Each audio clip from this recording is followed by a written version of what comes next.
السلام عليكم ورحمة الله وبركاته. طلابنا في جميع أنحاء جمهورية مصر العربية، طلاب الصف الثالث الثانوي دفعة 2026. أهلا بيك يا فندم في مراجعتنا المستمرة، مراجعات الإنقاذ اللي إن شاء الله هنقدر نفكرك فيها بكل كلمة وكل تفصيلة. وخلاص جه الوقت إن إحنا نراجع صح. والله يا فندم لو أنت كده وقفت بقى وقعدت تحل مع نفسك شوية، فالمفروض إحنا فاضلين لنا بارتين بس ونبقى إحنا خلصنا كده جزء الكالكولاس كله في الريفيجن. إيه البارتين اللي فاضلين؟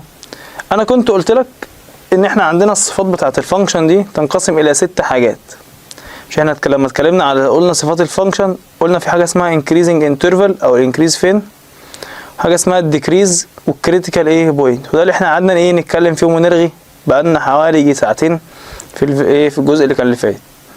طيب في 4 أو 3 صفات تانيين، حاجه اسمها كونفكس اب، حاجه اسمها كونفكس داون، كونفكس ايه داون، هنكتب بالك هنا عشان تبقى كونفكس اب او كونفكس داون. طبعا دي صفات في الفانكشن برضه. وفي نقطه مهمه زي اشبه ما تكون بالكريتيكال يعني بس مش كريتيكال، بنسميها انفليكشن بوينت. طيب انا عايز اتكلم سؤال بسيط، مالكش دعوه طبعا ما تبصش على الجراف ده، عايزك تبص معايا تحت كده في الحته الفاضيه اللي تحت دي. ايه كونفكس اب وكونفكس داون ده يا مستر؟ قال لك والله يا مستر انا هعمل لك تيست بسيط كده. يعني لو انا عندي نقطتين، بص يا حبيبي، لو انا عندي ايه نقطتين، النقطتين دول، فانا عندي لو انا هوصل ما بين النقطتين دول فعندي كام طريقه. قال لك انت ممكن توصل من النقطه دي للنقطه دي كده اهو، علاقه خطيه لينير، فانت ممكن توصل ايه لينير. ممكن واحد تاني حسن مثلا يروح موصل كده من فوق، طبعا ايه عشان معموله بالستيت، تعالى نعمل كده، انا هوصل كده بينهم. خدت بالك انا وصلت ازاي؟ الشكل بتاع التوصيله دي او شكل الكيرف ده احنا بنسميه كونفكس اب، يعني اوصل كده كونفكس اب. طيب ممكن واحد تاني قال لك انا ممكن اوصل بين النقطتين كده تحت كده اهو. التوصيله اللي انا وصلتها دي بلاش نسميها، خليها زرقاء، خليها مثلا سودا. تعال نوصل بين النقطتين دول اهو كده. فدي اللي احنا عملناها دي كده، دي اسمها ايه؟ كونفكس اب. طب اللي احنا كنا عاملينها فوق دي كونفكس، اللي احنا عملناها لتحت دي كده كونفكس داون، واللي احنا كنا عاملينها لفوق دي اللي هي الزرقاء كونفكس اب والسوداء كونفكس داون. طب والحمراء ده لينير مفيش كونفكس اصلا فيها. قال لك ان علاقات الرسم، احنا زمان لما كنا بنرسم حتى في المسطره وانت زمان في ابتدائي كان عندك كده وانت كتكوت صغنن في الامتحان، فكان المستر يقول لك ايه؟ يقول لك لو انت بترسم خط او ستريت لاين بالمسطره، لو انت هتوصل بين النقط دي فري هاند كده بايدك فانت كده بترسم ايه؟ كيرف. فانت كنت غلبان وانت صغير بتوصل كده عادي، فتلاقي نفسك مره وانت قاعد في اللجنه كده فالمفروض توصل من النقطه دي بايدك لحد النقطه دي، فعايز توصل بقى بايدك مش بالمسطره، تقول لي بص اوصل بيها كده يا مستر ولا اوصل كده يا مستر، فتلاقي يعني انت صغير ما كناش بنحاسبك عادي يعني فاهم، انت كنت كتكوت صغير غير تروح بص واحد تاني يروح موصل كده اهو، يعني وصل النقطه دي بالنقطه دي كده، فكده هو وصلها الوضعيه اللي هو وصلها بيها دي كده، دي كونفكس اب. طب لو انت كنت وصلت من فوق كده كونفكس مش عارف انا عمال اتلخبط فيها ليه مش عارف. لو انت وصلت من تحت كده اسمها كونفكس داون، لو وصلت من فوق كده بنسميها كونفكس ايه اب. ومن هذا القبيل بدأ يظهر ايه؟ قال لك ان الكيرفات بتاعتنا اللي احنا هنشوفها دي دلوقتي هي عباره عن اتحاد او ميكسنج كده، شويه حاجات كونفكس اب وشويه حاجات كونفكس داون، وفي فانكشنز تبقى كلها كونفكس داون، وفي فانكشنز تبقى كلها كونفكس اب. فكل اللي علينا بقى دلوقتي احنا نطلع ايه؟ نطلع الانترفلز بتاعت الكونفكس اب والكونفكس داون من اي رسمه. طب برده نفس الكلام، هيكون عندي اتنين ديتوم كده بطلع منهم، لما تبقى عندك جرافات وده اللي احنا هنشتغل فيه شويه في اول 10 دقايق كده، فنطلع منه ايه؟ معلومات الكونفكس اب والكونفكس داون بايه ان شاء الله؟ بنعمه ربنا علينا اللهم لك الحمد بعينينا. ده لو انت عندك الجراف بتاع مين؟ بتاع الاف اكس، جراف الفانكشن نفسها. طبعا لحد دلوقتي احنا بنتكلم احنا عندنا مين؟ احنا عندنا جراف الفانكشن نفسه. طيب والله يا مستر بص، ممكن يكون عندك الايكويشن، ممكن يكون عندك ايه؟ الايكويشن، يعني ما يكونش عندك الجراف فيكون عندك الايه؟ الايكويشن. هقول لك الطريقه اللي تعرف بيها الكونفكس اب والكونفكس داون منين؟ من الايكويشن. طيب اشتريت. طيب عايز اقول لك بس حاجه بسيطه، ده مش زي سمري لسعادتك. اي كونفكس داون هتشوفه فهو هتلاقيه عشان بس عينيك بس تبقى ايه تمام، بنوصل لك الصوره بشكل احسن. قال لك الكيرف ده اللي هو شكل يو ده، قال لك هو عباره عن اي حاجه كونفكس داون هتلاقيها قطعه من الكيرف ده، دي اهم حاجه ليك. يعني انت ممكن تقسم الكيرف ده كده حتتين اهو، حته اهو، اي حته كونفكس داون هتشوفها في الجرافات. انا بحاول اسهل عليك اكتر واغذي عينك انك اي حاجه كونفكس داون هتلاقيها يا اما شكلها عامل كده اهو اللي هي دي، او يكون شكلها عامل كده. طبعا دي باين قوي ليها كونفكس داون وديكريز، عشان نيجي من الشمال لمين اهو، طب ودي كونفكس داون وايه وانكريز. فهتلاقي ان الحته دي لو انت شفتها في اي كيرف تقول لي بس انا عارفها دي اهي، الحته دي جزء من الكيرف ده، ما دام هي جزء من الكيرف ده اللي هو ده اهم شكل عندنا اصلا شكل اليو ده البارابولا دي، تقول لي الحته دي كونفكس داون، الحته دي كونفكس اب. طيب عايز اقول لك كمان ان لو انت عندك الشكل ده اللي هو الان ده اكتر شكل برضه كونفكس اب ممكن يبقى اديتهم لسعادتك. يعني لو انت عايز تفكر التفكير ده تقول لي طب ما تيجي نرسمها كده اهو، حته اهي وحته اهي. الحته دي يا حبيبي دي كونفكس اب، لو شفتها في اي شكل تقول لي دي كونفكس اب. طب الحته دي كونفكس اب. فاحنا حتى واحنا راسمين الكيرفات هخليهم كلهم على اليمين هنا كده، بس دي كونفكس اب وانكريز، ودي كونفكس اب وايه وديكريز. كلام جميل. طب انا بطلع ازاي من الرسمه؟ قال لي والله احنا بنيجي من الشمال لليمين ونشوف وبنفضل ماشيين مع الفرع. بس نصيحتي ليك عشان تبقى انت بتطلع الكونفكس اب وكونفكس داون، حاول تقسم الفانكشن الاول لفروع انكريز وديكريز الاول، لان الانكريز وديكريز هيساعدني. يعني ايه؟ يعني مثلا بص الفرع ده احنا ماشيين اهو من الشمال، الفرع ده انكريز ولا ديكريز؟ الفرع ده هو كله كده كان ديكريز وبعد كده انكريز وبعد كده ديكريز. نقول تاني كله ده ديكريز لحد هنا، فانا عملت فيرتيكال اهو، بص اهو كده، ده فيرتيكال اهو، ده كان ديكريز وبعد كده انكريز لحد هنا. معلش رجعها تاني.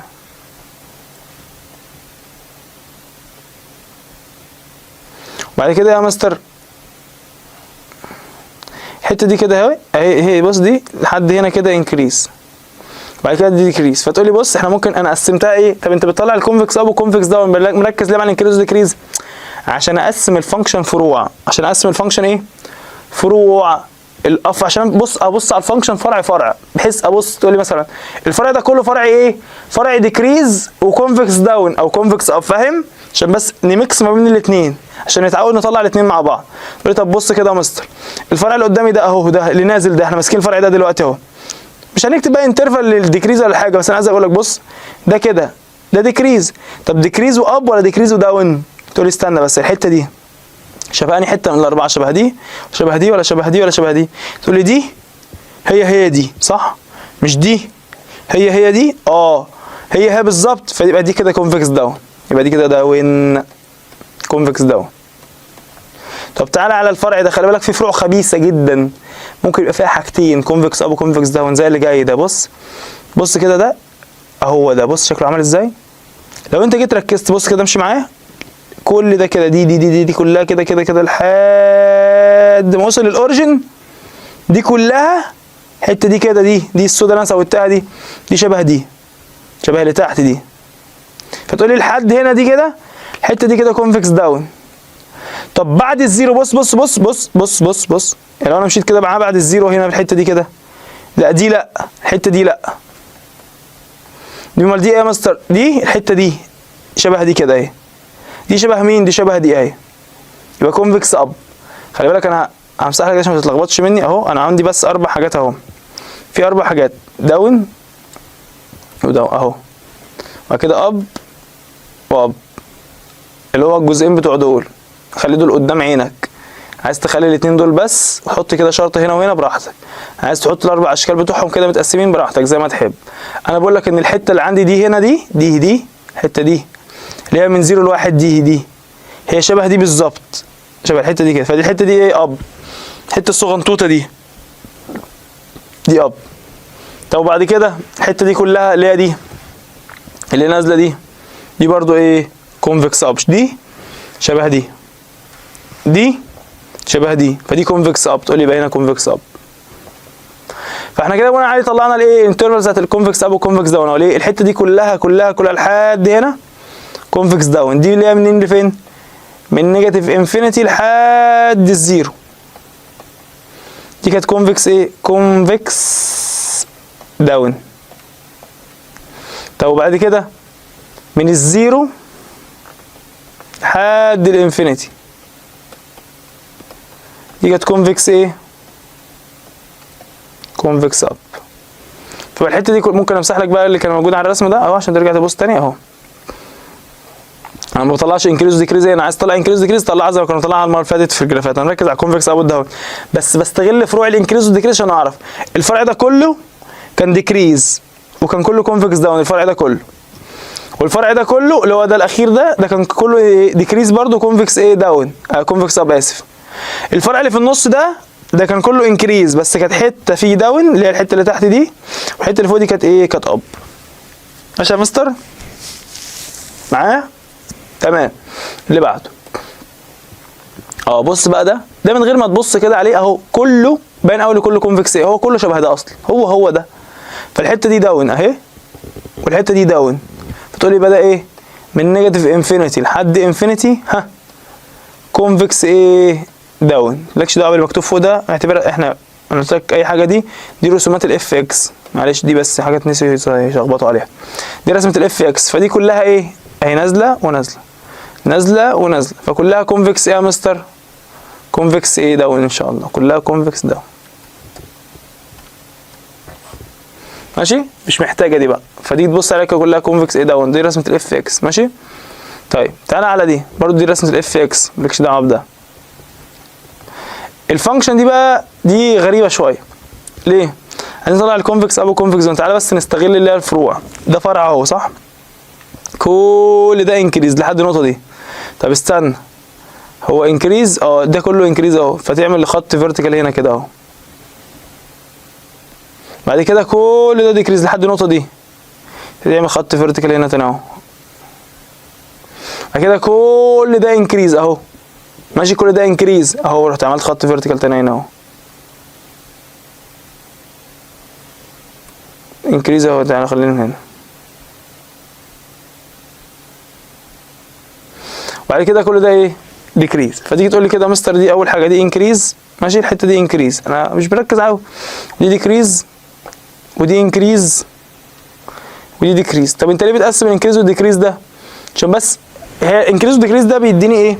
يعني بيظبط لي كانها فروع. يعني بص الحته الاولانيه دي انكريز، تقول لي بص الحته دي انكريز وباين قوي ليها جزء من الفرع ده صح؟ مش بص اهي شكلها عامل زي الان اهي الحته دي بس، فتقول لي دي انكريز وكونفكس ايه؟ كونفكس اب. ماشي؟ طب والحته الفرع ده ديكريز، بس ده فرع خبيث في الجزئين. بص اول حته دي لحد هنا كده، الحته الزرقاء دي اللي انا عملتها دي اب، يبقى الحته دي اب. وبعد كده دي داون. ليه بقى؟ عشان دي شبه دي. طب واللي جايه تحت دي شبه اليو دي. ماشي؟ اللي خلاص يا مستر، يبقى انا همسح الحته، امسح بس دي كده. يبقى الحته دي يا مستر دي اب والحته دي داون. ماشي؟ يبقى الحته دي داون. طب تعالى على ده، الفكره ده برضو فرع خبيث. ليه؟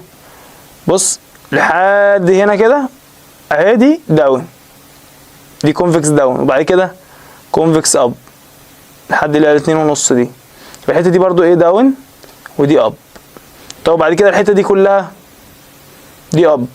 بصوا طالعه من الجراف ازاي؟ دي اب اهو. يبقى اول حاجه ايه؟ اول حته دي كانت اب، واخر حته اب، وهنا كان في حته اب معاه هنا وحته هنا برضو. طب ده كتير قوي والله انترفالز يا حبيبي. نقسمها تاني، تعالى اقسمها لك اهي. نحط لك اخر حته. بص دي كانت كلها انكريز، دي اب صح لحد هنا، فممكن نعتبر دي كلها ايه؟ انا عملت هنا كل اللي ناحيه الشمال ده كله انكريز واب. اسف سيبك من انكريز، ده كله كونفكس اب.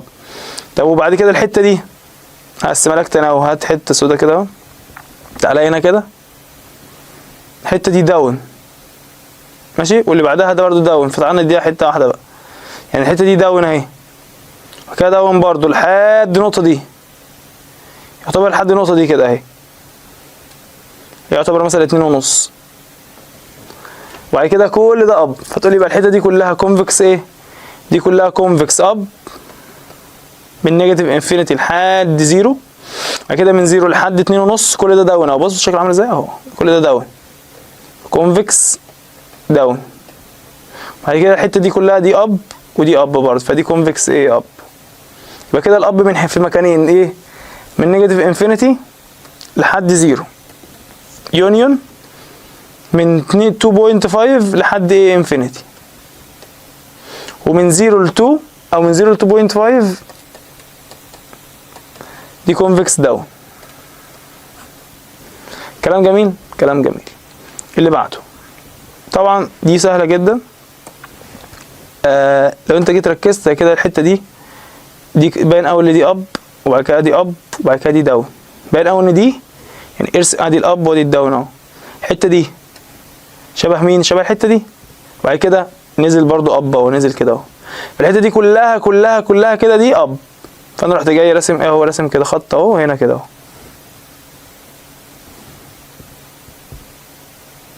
اهو حته عند الاتنين كده. كل ده الحته دي كلها كده اهو، دول كلها اب اللي انا شخبطت عليها الشيدنج ده. يعني الحته دي كلها مستر، دي كلها كده لحد هنا دي اب. تقول لي يبقى هنا كونفكس اب. ده اللي منين لفين ده؟ اللي هو من نيجاتيف انفينيتي لحد 2 كونفكس اب. وبعد كده من 2 لحد انفينيتي كونفكس ايه يا مستر؟ كونفكس ايه داون. ماشي؟ من 2 لحد انفينيتي. ماشي؟ تمام يا جدعان؟ ده كده بنطلع ايه؟ بنطلع الكونفكس اب وكونفكس داون منين؟ من الجراف. طبعا في حاجه انا ناسيها عمال ما طلعش في الجرافات مش عارف ليه. النقطه يا ابني مش عارف ما قلتهاش ليه والله. النقطه اللي بيكون قبلها كونفكس اب وكونفكس داون دي بنسميها انفليكشن بوينت. يعني مثلا في اللي فات ده في انفليكشن بوينت عندي كتير قوي. زي دي مثلا كده اهي. بص دي قبلها دي قبلها كونفكس اب بعدها كونفكس داون. دي كونفكس اب بعدها كونفكس داون. طب واللي قبلها دي ما كانش فيها اصلا كلها كونفكس داون. هتلاقي في نقطه هنا اهي قبلها كونفكس اب بعدها كونفكس داون. فدي بنسميها ايه؟ انفليكشن بوينت. طب افرض قبلها كونفكس داون بعدها كونفكس اب، مش فارقه. اي تغير ما بين كونفكس اب وداون ده انفليكشن بوينت. تمام؟ احنا وقفنا عند دي. بص كده على اللي بعدها، ده ستريت لاين مالكش دعوه، ده اف اكس. ماشي؟ دي اف اكس احنا كاتبينها غلط هنا. دي رسمه الاف اكس. طبعا دي رسمه ستريت لاين، فدي ايه؟ نو كونكيفيتي او نو كونفكستي، مفيش اي حاجه فيها، مفيش كونفكس او مفيش كونفكس داون، لان ده ستريت لاين. مش قلت لك ان اللينير ده ستريت لاين؟ فاكيد انا جايبين الجراف ده بس هبل كده. يعني ايه؟ بيقول لك ان مش كل الرسومات في الدنيا يبقى فيها كونفكس اب وداون. في رسومات لينير ما فيش فيها كونفكس اب وما فيش فيها كونفكس داون، لكن فيها انكريز وديكريز. لكن كونفكس اب وكونفكس داون مش موجود غير فين بس؟ غير في الكيرفات. كيرفات بس. اللي بعده. ماشي؟ دي فانكشن هي برضو بيقول لي قول لي كده هي فين الكونفكس اب وكونفكس داون؟ فتقول لي بص تعالى امشي معايا كده. الحته دي كونفكس ايه؟ دي داون صح؟ وبعد كده لحد هنا لحد الاثنين كده هنا دي. ايوه اعمل خط اهو. بص خط صغنطط اهو لحد هنا كده. كل ده اللي انا عملت عليه ده، كل ده كده اهو لحد هنا، كل ده كونفكس داون. طب من بعديه كونفكس اب اهو. بص اهو اوعى الليزر اهو. الحته دي اللي عمال راح وجع عليها دي كونفكس اب. طب ودي كونفكس اب برضو. ليه؟ عشان دي جزء من الكيرف ده. طب بص كده دي الحته دي اللي عمال اروح وجع عليها دي كونفكس داون اهي. طب ودي كونفكس داون. ماشي؟ عشان هي جزء من الكيرف ايه؟ من الكيرف ده اللي احنا عملناه ده. ماشي؟ ولا حاجه حصلت. يلا بينا. عشان هي جزء من الايه؟ من الكيرف ده. تمام يا صاحبي؟ زي الفل. يبقى كده ايه عندك؟ من نيجاتيف انفينيتي، من نيجاتيف انفينيتي دي لحد كام؟ لحد 2 كونفكس ايه يا مستر؟ كونفكس داون. ومن 2 لحد انفينيتي كونفكس ايه؟ كونفكس اب. ماشي؟ اللي بعده بدأ يقول لي ايه بقى مستر؟ كان خلاص الجرافات كده خلص. يبقى احنا كده عرفنا نطلع الايه؟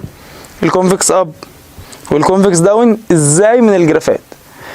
بدأ مستر يطور الموضوع معايا ويديني فانكشنز نطلع منها الكونفكس اب وكونفكس داون. قال لي ايه بقى؟ قال لي يا ترى احنا بنعرف الكونفكس اب، يعني عايزين نعرف الكونفكس اب والداون منين؟ قال لك من علامات السكند ديريفاتيف. السكند برضك السكند ديريفاتيف. يبقى احنا المره كنا بنطلع الايه؟ بنطلع الانكريز والديكريز والكلام ده من علامات الفيرست ديريفاتيف. طب الكونفكس اب وكونفكس داون من علامات السكند ديريفاتيف. قال لك لو انت اعمل ديريفاتيف مرتين واعمل نفس الخطوات، ساوي بصفر وطلع النمبر لاين واعرف لي العلامات بتاعت الاف ايه؟ اف دبل داش اكس.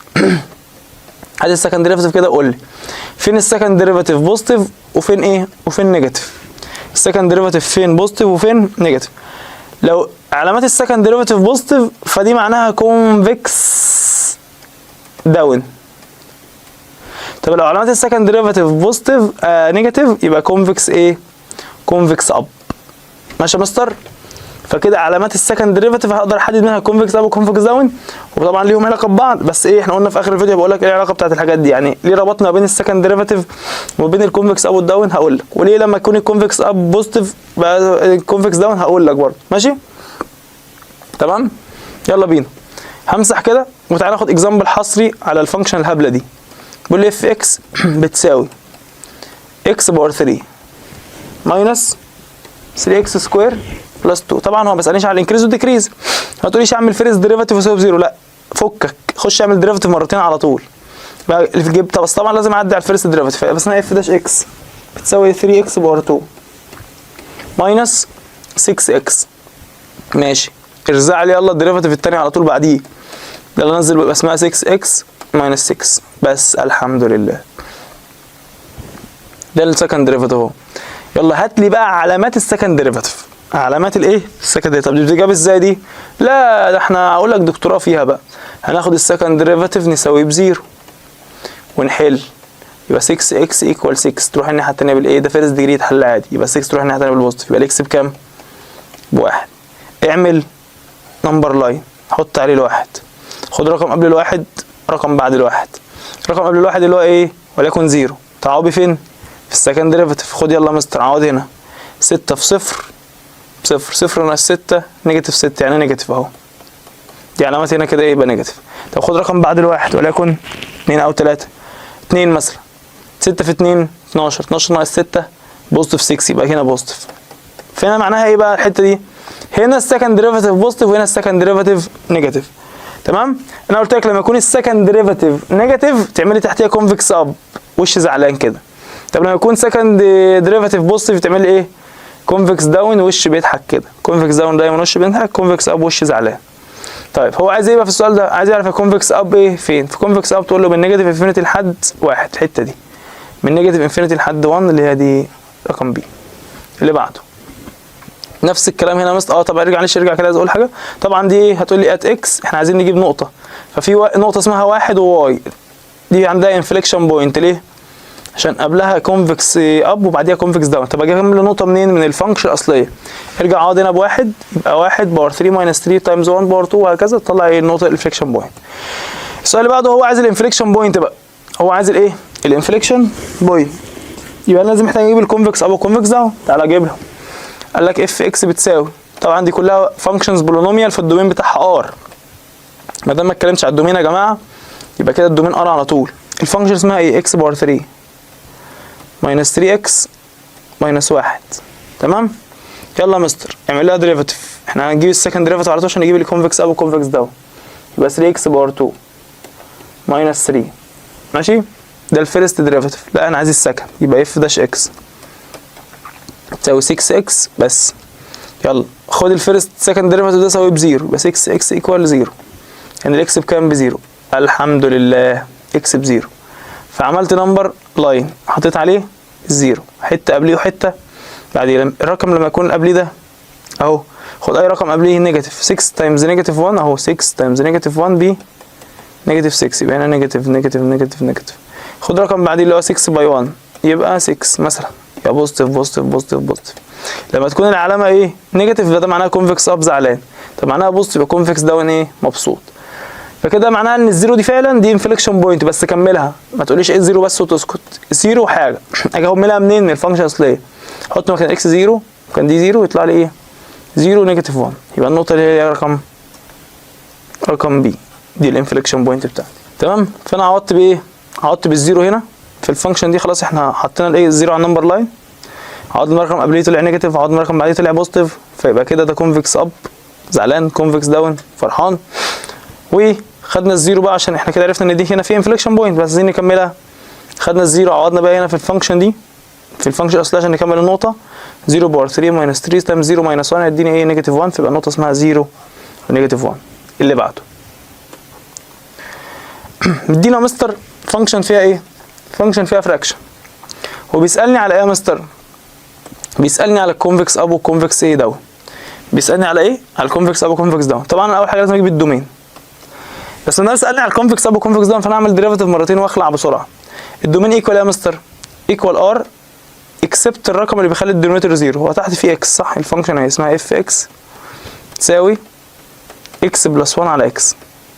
احنا مش ده فراكشن؟ طب اعمل ايه؟ خد اللي تحت ساوي بزيرو، شوف الرقم اللي هخليه زيرو، هو اكس تحت، فايه الرقم الوحيد الوحش؟ الزيرو، يبقى كده ار اكسبت كام؟ زيرو. ماشي يا مستر؟ تمام. يلا بينا هنعمل ديريفيتيف مرتين وعلى الاقل من مهلك عشان ده رول ديفيجن. على الاقل ايه؟ من مهلك. ماشي يا مستر. اف داش اكس اهو تساوي فراكشن كبير تحت باور 2 يبقى اكس باور 2 وهنا ماينس اللي انت ثبته، اللي انت عملت له باور تحت ثبته فوق اللي هو اكس. في الديريفيتيف التاني والديريفيتيف بتاع اكس بلس 1 بكام؟ بواحد. اعكس بعد كده سيب الاكس بلس 1 في الديريفيتيف بتاع الاكس اللي هو كام؟ 1. يبقى كده عندي اكس باي 1 اكس ماينس اكس بلس 1 في 1 اللي هي اكس بلس 1، وحافظ على البراكت عشان النيجاتيف، وتحت اكس باور 2.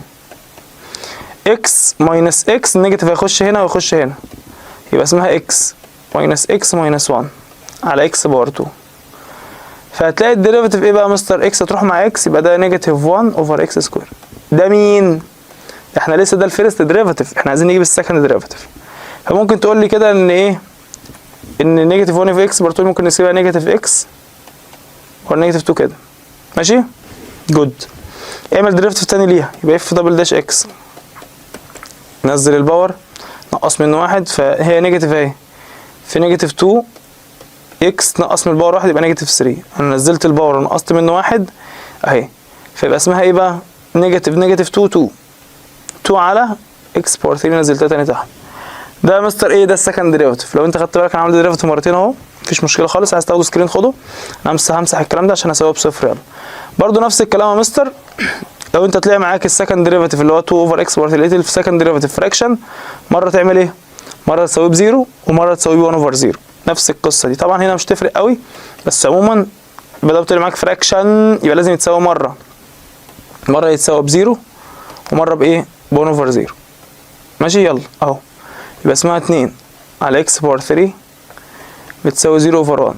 يبقى ده في ده بيز ده في ده، ده في ده اللي هو ايه؟ 0 وده في ده 1. مفيش حاجه اسمها كده طبعا، دي 2 فمفيش حاجه اسمها كده ريفيوز طبعا. اكس اسمها 2 اوفر اكس باور 3 بتساوي 1 اوفر 0. 0 في 2 ب0. طب ده يبقى اكس باور 3، يبقى الاكس ب 0. كلام جميل جدا. يبقى اكس بكام؟ ب0. اكس ب0 دي اصلا بره الدومين، عشان اكس انا الدومين ار اكسبت 0 يعني 0 مش معايا، مش مشكله خلاص. هنعمل نمبر لاين هي كده ريفيوز، هي كده ايه؟ ريفيوز. هنحط عليه الزيرو عشان بس هي بره الدومين. بس احنا كده عملنا نمبر لاين بتاع مين؟ بتاع السكند ديريفيتيف. عايزين نعرف علاماته. خد رقم قبل ورقم بعد. رقم قبل الزيرو هيبقى نيجاتيف 1 مثلا، نعوض بيه هنا 2 على نيجاتيف 1 باور 3 هيطلع رقم نيجاتيف، ده السكند ديريفيتيف يبقى هنا نيجاتيف. انا عوضت. خد رقم بعد الزيرو وليكن 2 على 2 باور 3 يبقى بوزيتيف. نيجاتيف يعني كونفكس اب ولا كونفكس داون؟ نيجاتيف يعني كونفكس اب زعلان. طب بوزيتيف يعني كونفكس داون مبسوط. ماشي؟ يبقى كده هو عايز ايه؟ كونفكس اب من اللي فين؟ يبقى من نيجاتيف انفينيتي لحد 0. هي دي الكونفكس ايه؟ كونفكس اب اللي هي دي من نيجاتيف انفينيتي لحد 0. هي دي اللي بعده. تمام؟ بيقول لك يا مستر الكيرف مديني فانكشن اهي، اسمها ايه الفانكشن دي؟ اف اكس بتساوي اكس ماينس 2 تايمز اي بار اكس.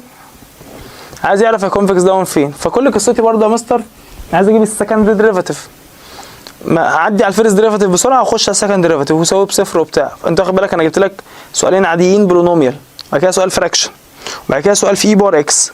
احنا هنجيب الاسئله دي عشان ايه؟ نغطي حاجات انت هتعطل فيها يا اما في الديريفيتيف يا اما في السولفنج، الحتتين دول. طبعا انت عارف ان قبل ما نعمل ديريفيتيف ما دام هي فيها اي اكسبوننشال يبقى الدومين ار، يعني كل ارقام حلوه مفيش ارقام وحشه. اعمل ديريفيتيف وخلي بالك ان ده برودكت، ها حاجتين فيهم اكس ملتبلاي بعض، فعملت براكت كبير وبلس في النص.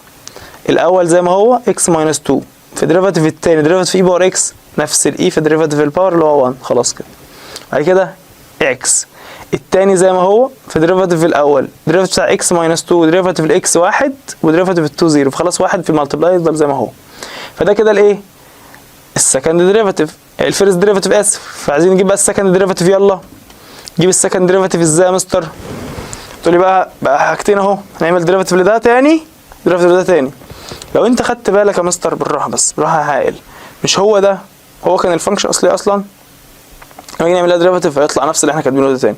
يا ابني ما ده برودكت هو ده، احنا لما عملنا ديريفاتيف لده طلع الاثنين دول، طب ما هو ده تاني خلاص، يبقى اكيد الديريفاتيف بقى ايه؟ هيبقى نفس الحاجه اهو اكس ماينس 2 كانه برودكت بقى بلس اي بار اكس اهو. ده الاحمر اللي كتبته الاحمر ده الديريفاتيف بتاع ده بس، فاضل بقى دي هتلاقي ديريفاتيف هي كمان يبقى اي بار اكس بس كده جبنا السكند ديريفاتيف. يا رب تكون خدت بالك. فالسكند ديريفاتيف فيه ايه بقى مستر؟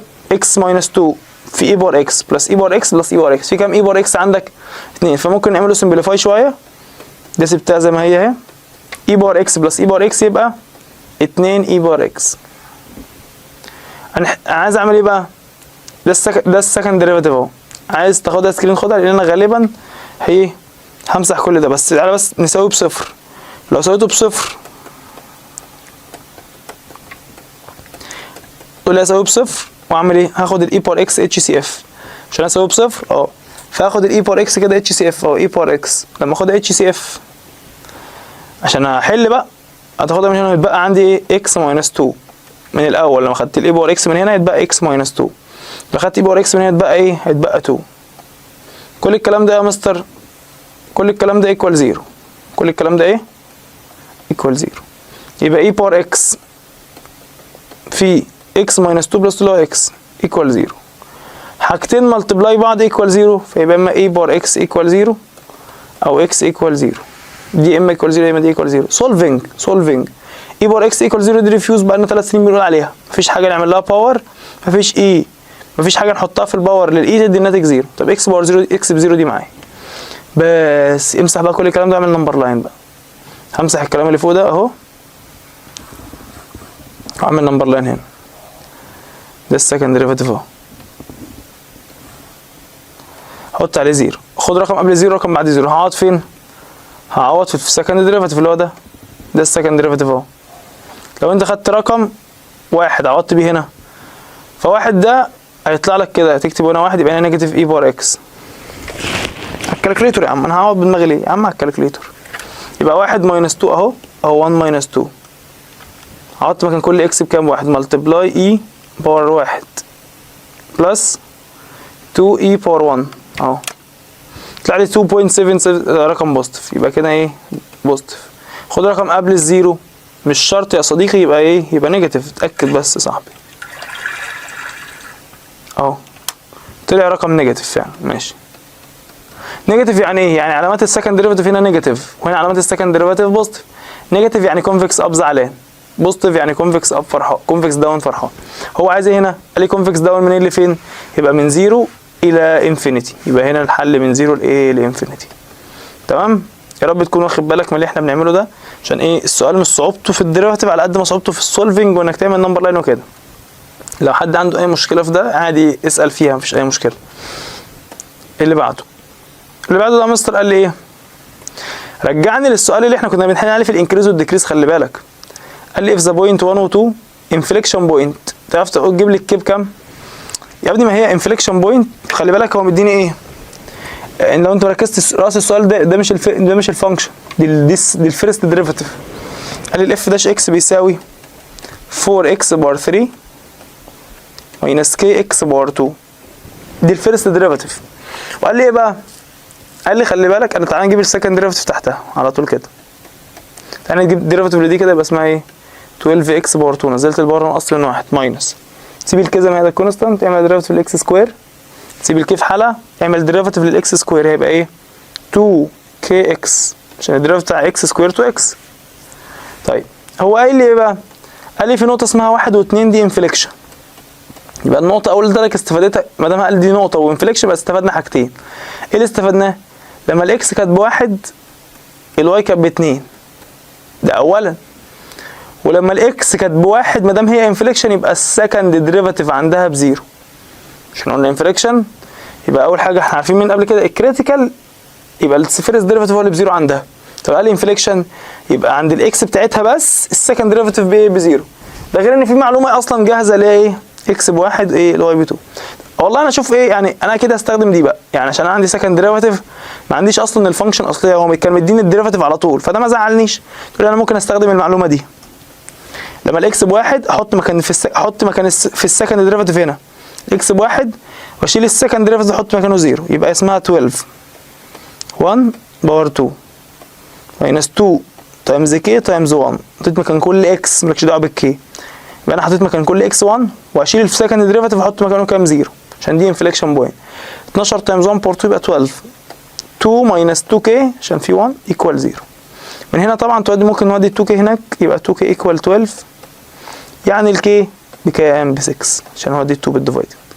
ادي الكي ب 6 يا مستر. يبقى احنا حليناها ايه؟ بدلاله المعلومه اللي هو قالها، اللي قال لي دي انفليكشن ايه بوينت. اللي بعده الراجل المحترم قال لي ايه بقى؟ نفس دي بقى شبه قوي اللي احنا لسه حلينها اللي هي اللي فاتت. ارجع لي كده هنا، قال لي دي فانكشن اهي، قال لي الفانكشن دي اسمها y equal x باور 3 بلس ax سكوير بلس bx. الراجل المحترم ده قال لي ايه بقى؟ قال لي والله يا كابتن النقطة اللي اسمها 3 ونيجاتيف 9 دي، انا قال لي النقطة اللي اسمها 3 ونيجاتيف 9 دي، النقطة دي انفليكشن، فهنستفاد منها حاجتين. الناس اللي ركزت معايا بقى تقول لي بقى كمان كانت الاكس ب 3 اكيد الواي كانت بنيجاتيف 9، ودي استفادة اي على الغلبان. في استفادة تانية بقى ما دام قال انفليكشن استفادتها ايه؟ لما كانت الاكس ب 3 الواي دبل داش بايه؟ ب0. ماشي؟ اعمل ديريفاتيف مرتين، او قبل ما تعمل ديريفاتيف عادي ممكن نستغل دي. مش انت عارف لما كانت الاكس ب 3 الواي بنيجاتيف 9، يبقى انا احط مكان الاكس 3 واحط مكان الواي نيجاتيف 9 اهو. تدمج الواي مكان الواي نيجاتيف 9 وكان كل اكس 3، يبقى 3 باور 3 بلس a في 3 باور 2 بلس b في 3. ماشي؟ دي 3 باور 3 27، يبقى نيجاتيف 9 بتساوي 27 بلس a في 3 باور 2 يعني 9a بلس 3b. 9a بلس 3b ممكن نودي 27 هناك بالايه؟ بالنيجاتيف. ماشي؟ يبقى اسمها 9a، دي اول واحده اهي 9a بلس 3b بتساوي ايه بقى؟ نيجاتيف 9 وجاي لها نيجاتيف 27 يبقى نيجاتيف 36. دي اول ايكويشن طلعناها. باين اول احنا ممكن ايه؟ حاسس ان احنا هنعمل حل زي ما فاتت؟ ايوه. تعال نعمل بس ديريفاتيف مرتين. اول ديريفاتيف هيبقى اسمه ايه؟ 3ax سكوير بلس 2ax بلس b.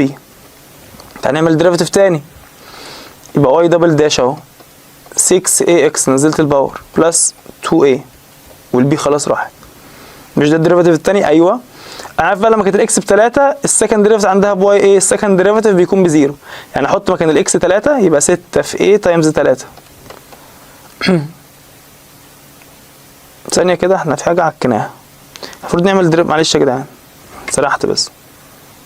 هو الفيرست ديريفاتيف غلط اصلا. الديريفاتيف بتاعه ايه؟ مش هو اصلا اسمها واي ايكوال اكس باور 3 يبقى واي داش. الديريفاتيف بتاع اكس باور 3 ده ايه؟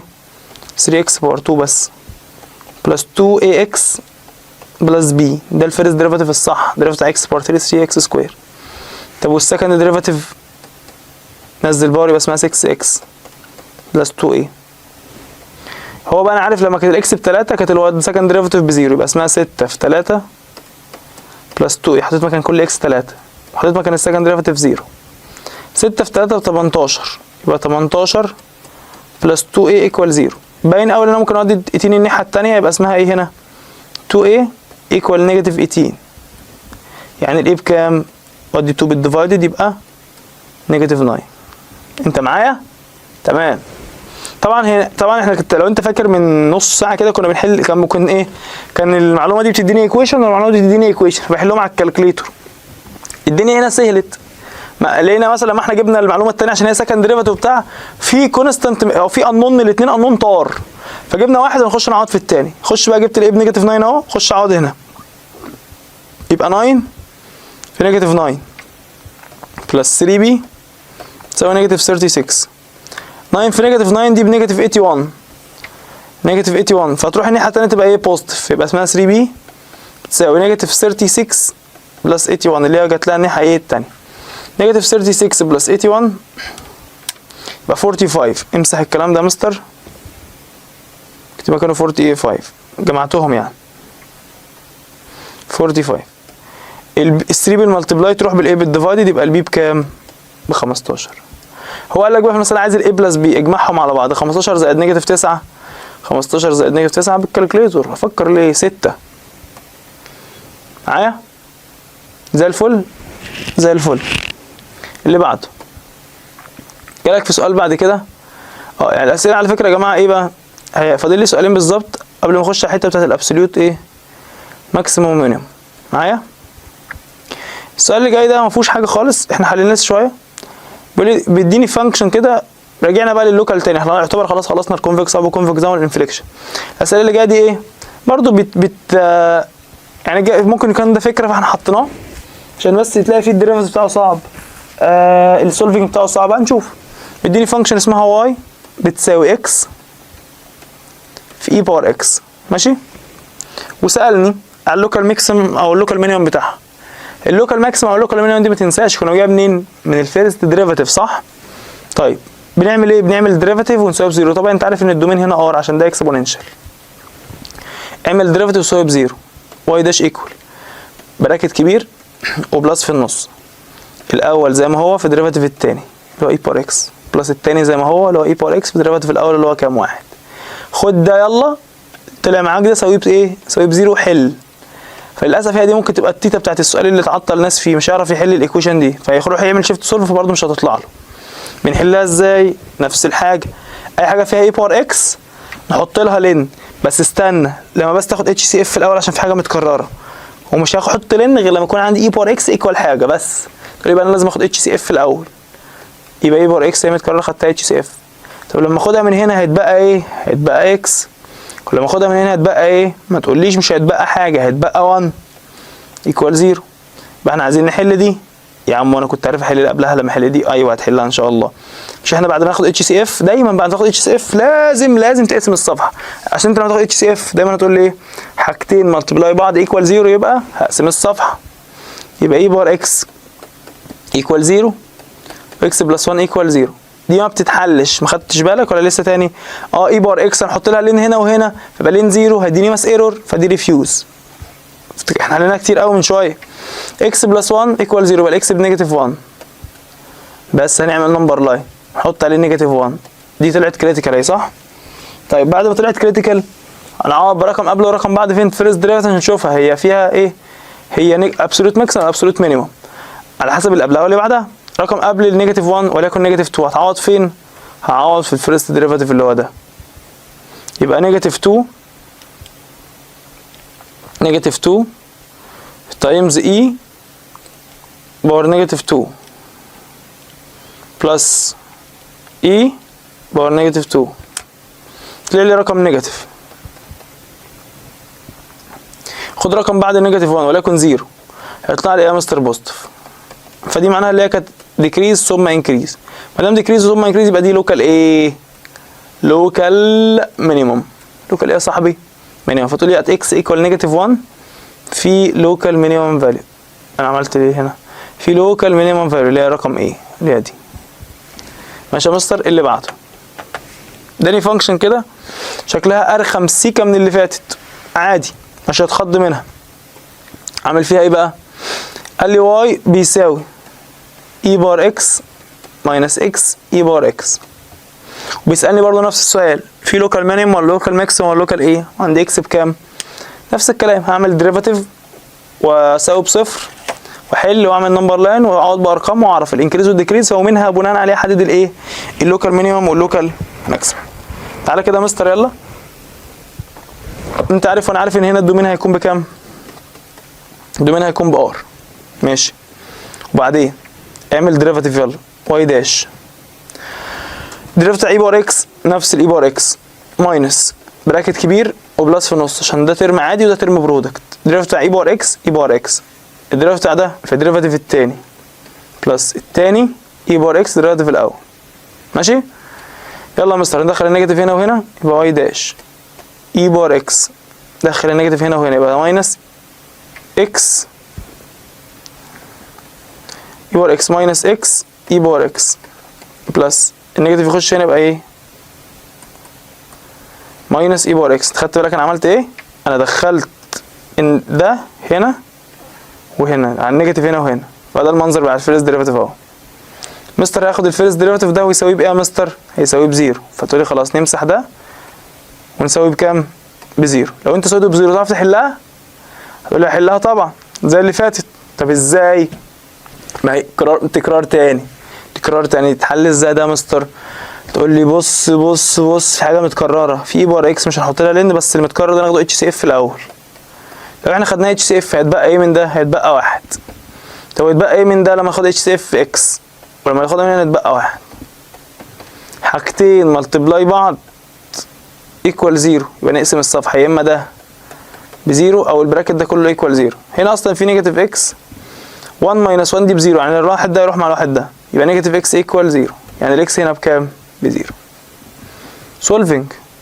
طبعا اي بار اكس دي لما تشوفها ايكوال 0 على طول احنا حفظنا خلاص من كتر ما اتكررت، يبقى ريفيوز. طلع لي كده 0، يبقى نعمل نمبر لاين نحط عليه الزيرو، يبقى كده في عند الزيرو دي ما دام هنا طلعت من السولفنج فكده اكيد في لوكال مينيمم او لوكال ماكسيمم كريتيكال بوينت. يعني هنعرف منين؟ خد رقم قبلها ورقم بعدها.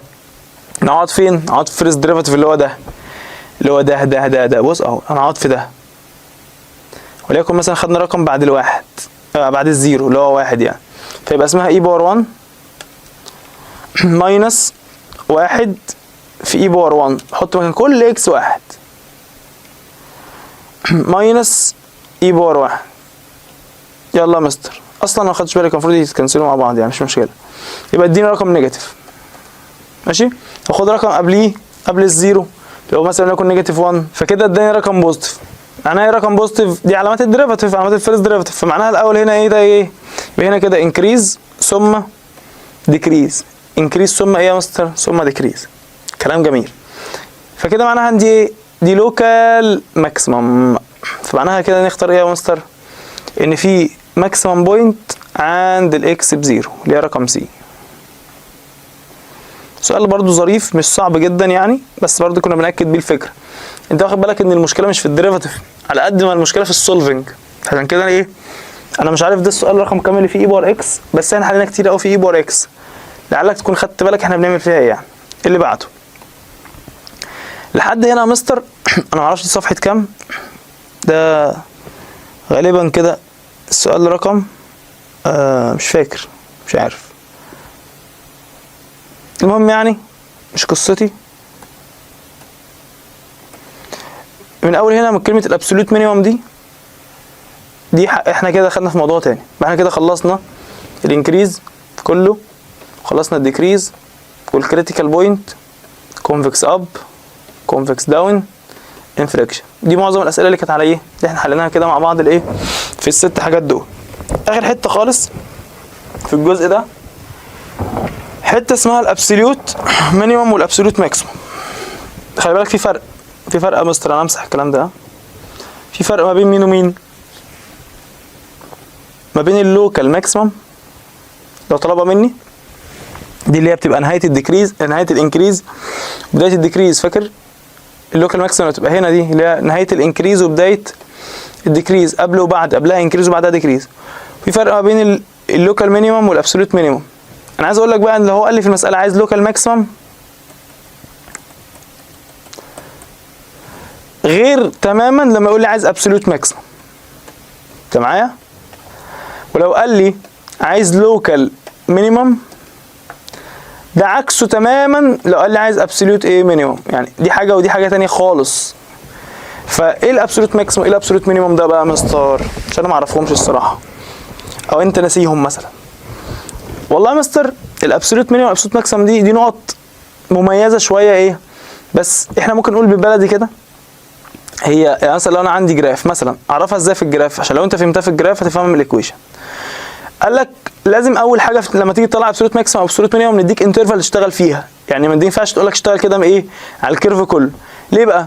لان كلمه ابسولوت مينيمم دي اقل نقطه في الكيرف، اقل نقطه، اقل واي، اقل كوردينيت الواي. طب والابسولوت ماكسيمم اعلى نقطه في الكيرف، اعلى واي عندك. فطبعا في بعض الفانكشنز اصلا تبقى مكمله لحد انفينيتي، فمستحيل تجيب لها يعني مستحيل تجيب اعلى نقطه لانها مكمله لحد انفينيتي. فقال لك دايما عشان نطلع الابسولوت مينيمم او ابسولوت ماكسيمم لازم على الرسمه اديتك رسمه كده، اديك كده رسمه واديك انترفال تشتغل فيها. يعني ايه؟ يعني مثلا بص اهو كده اقول لك بص احنا شغالين في الانترفال دي بس، بحيث يبقى ليك اول وليك اخر، بحيث يبقى ايه اعلى نقطه واضحه، مثلا تقول لي دي اعلى نقطه ودي مثلا اقل نقطه، تختارهم كده تقول لي بص اعلى نقطه اهي واقل نقطه اهي مثلا، فاهمني؟ يبقى على الرسمه انت كل اللي عليك لو انت بس عندك ابسولوت مينيمم ابسولوت ماكسيمم تبص على الرسمه اللي عندك، شوف اعلى كوردينيت فين هو ده الابسولوت ماكسيمم، شوف اقل كوردينيت خالص ده الابسولوت مينيمم، بس ده على الرسمه. طب هو في الايكويشن هيعمل ايه؟ في الايكويشن هيديك انترفال، يعني هيديك هو على الرسمه بيديك انترفال بس انت ما تحسش بيها، الخطين اللي بالطول على الرسمه دول الانترفال دي، يعني مثلا دي نيجاتيف 3 ودي 3، فاهمني؟ فهو على الرسمه بيديك ايه؟ بيديك الخطين اللي بالطول دول هم الانترفال بس انت ما بتحسش بده، ويقول لك ايه اخر، يحط لك نقطه كده في اخر الكيرف ونقطه في اول الكيرف، معناها احنا قاطعين حته من الكيرف شغالين عليها بس. لكن في الايه في الايكويشن هيديك ايه يا مستر؟ هيديك انترفال تشتغل عليها، هيديك انترفال تشتغل عليها. هل في مشكله عند معاليك؟ مفيش مشكله ان شاء الله. طب امسح يا مستر. طب بنعمل ايه؟ احنا كده فهمناها من الجراف، الجراف كلمتين ونص مفيش فيها افكار. هتبص عايز لو هو عايز ابسوليوت ماكسيمم من الجراف، قال لك ابسوليوت ماكسيمم، تقول له هنشوفها على فكره، دي هتشوفها حتى في الاسئله بتاعت الجرافات اللي جايه اللي هي في البارت اللي جايه. بس انا بقول لك هو لو انت عندك ابسوليوت ماكسيمم تقول له ايه؟ اعلى نقطه في الرسم ده كده كده. طب لو عايز ابسوليوت مينيمم تقول لي يبقى اقل او اوطى ايه؟ اقل نقطه في الرسم. ماشي معايا زي الفل. طب تعالى ده في الرسم وانا ما عنديش رسم، عندي ايكويشن. هو يعمل ايه في الايكويشن؟ قال لك هيديك انترفال كده تشتغل عليها. طب وبعدين قال لك اشتغل شغلك كله عادي، اشتغل كله ايه يعني؟ هات مثلا هات الكريتيكال اللي عندك، يعني مثلا دي فانكشن اهي، الفانكشن دي اسمها يا كابتن اف اكس بتساوي 1 على 3 او نيجاتيف 1 اوفر 3، فيها نيجاتيف صح؟ اكس باور 3 ماينس اكس باور 2 بلس 9، دي الفانكشن. هتلاقي الفيرست ديريفاتيف وهات الكريتيكال بتاعتك، هقول لك دلوقتي اشتغل كانك عادي جدا. ده الباور هينزل فيبقى اسمها نيجاتيف اكس باور 2 ماينس 2 اكس. تقول لي انا كده جبت الفيرست ديريفاتيف، كنا بنجيب الكريتيكال ازاي؟ باخد الفيرست ديريفاتيف ده اساويه بزيرو واحل اهو، سويته بزيرو هعمل ايه؟ يا عم حله على الكالكوليتر، انا هحله معاك الكالكوليتر ما تاخدش اتش سي اف، حله على مود 5 3 اهو، اكتب نيجاتيف 1 نيجاتيف 2 و0. يا عم احنا فين اللي مكفينا على الكالكوليتر يابا؟ في اكس طلعت لي بنيجاتيف 2 في اكس طلعت لي بزيرو، حلو، دي الاكسات اللي طلعت لي. فانا هعمل نمبر لاين اهو، عملت نمبر لاين، حط لي عليه اول حاجه النهايه والبدايه بتوع الانترفال اللي انا عليهم. ها شو اداني انترفال؟ اول حاجه في الانترفال نيجاتيف 3 اهي. طب اخر حاجه 3. طيب اسالك سؤال، هل الاكسات اللي انت جبتها دي ان بتوين في الانترفال ولا بره الانترفال؟ الزيرو اكيد فينا في النص اهو مع جو. طب والنيجاتيف 2 اهي برضه، حلو اهو. يبقى خلاص الاثنين معايا اكسبت. ما تعملش بقى، احنا مش عايزين انكريز ديكريز، امال انت عايز ايه؟ انا عاوز الابسوليوت مينيمم. قال لك بقى في طريقه سهله قوي، بعد ما احط الاربع نقط دول وتقول ان دول كلهم معايا كده خلاص، البدايه والنهايه ونقطتين طلعتهم من الفيرست ديريفاتيف، روح هات الفاليو بتاعت الفانكشن عند كل نقطه منهم. يعني هات لي اف نيجاتيف 3 واف نيجاتيف 2 واف 0 واف 3. ايه الكلام ده؟ يعني بقول لك احسب الفانكشن الاصليه قيمه الواي عند كل نقطه منهم بس كده، واعلى واحده هتبقى ابسوليوت ماكسيمم واقل واحده هتبقى ابسوليوت ايه مينيمم. فانا هخش اقعد في الفانكشن دي بكام يا مستر؟ اول حاجه بنيجاتيف 3، تعال نجرب نيجاتيف 3 كده، يبقى نيجاتيف 1 اوفر 3 اهو، نعوض نيجاتيف 1 اوفر 3 تايمز 3 باور 3 ماينس 3 باور 2 بلس 9، اداني نيجاتيف 9، اداني يا مستر نيجاتيف 9. طب اعوض بنيجاتيف 2، اعوض بنيجاتيف 2 هنا كام؟ اداني 23 اوفر 3 اللي هي 7.6 مثلا ابروكسيمتلي كده. طب اعوض بزيرو، لما اعوض بزيرو هيديني 9. طب اعوض ب 3، اعوض كده ب 3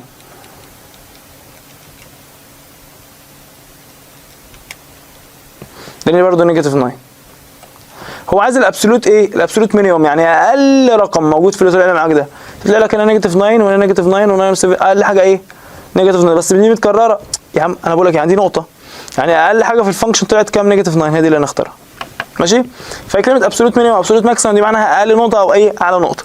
لو انت بتجيبها من الايكويشن فاحنا بنعمل كده، احنا بنجيبها من الجراف فبنجيبها بعينينا هي اعلى او اقل نقطه من الجراف. طب اللي بعده عشان ناكد المعلومه، قال لي عايز اجيب الابسولوت ماكسيمم اهو، في فانكشن اسمها فانكشن اهي، واديني انترفال برضه من 0 ل 4.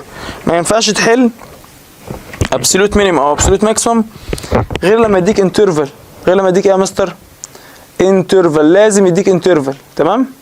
طيب اعمل ايه يا مستر؟ الراجل المحترم ده قال لي ايه؟ بص كده معايا، خليك معايا. بيقول لي يا مستر عندي اف اكس اسمها 10. على فكره صعوبه السؤال خلاص، السؤال هبل، بس انا هتحدد السؤال ده ليه؟ عشان السؤال ده فيه فانكشن رخمه شويه اسمها 10 اهو اكس اي باور نيجاتيف اكس. عادي، قلت كده ارخم عليك وعليا ونقعد نحل السؤال الرخم ده، واداني انترفال من 0 ل 4. فتقول لي بس اول حاجه ايه؟ هنشتغل عادي، نساوي بصفر، نعمل ديريفيتيف ونساوي بصفر ونحل ونشوف بس الاكسات تطلع معانا. ده برودكت يبقى هنا 10، ونعمل براكت كبير وبلس في النص. الاول زي ما هو في الديريفيتيف الثاني، الديريفيتيف الثاني اللي هو ايه؟ اي باور نيجاتيف اكس تايمز نيجاتيف 1، نفس الاي في ديريفيتيف الباور، بلس الثاني زي ما هو اي باور نيجاتيف اكس في الايه؟ الديريفيتيف الاول اللي هو 1، مش هكتبه. هاخد الفيرست ديريفيتيف ده اسويه بكام بقى؟ بزيرو. لما انا اسويه بزيرو مش محتاج تدخل ال10 هنا وهنا، ما احنا ممكن نودي 10 بالديفايدد على طول. انا خلاص انا سويته بزيرو، خلاص سويته بايه؟ بزيرو. فمفيش خلاص اف داش اكس هنا، انا شلت الاف داش اكس مكانها زيرو. اول حاجه هتحصل ايه؟ ان انت دي ال10 دي هتروح بالايه؟ بالديفايدد. فخلاص هتروح يبقى زيرو ديفايدد اي حاجه بكام؟ بزيرو. ماشي؟ خلاص انا مسحت دي ومسحت ال10 كمان راحت.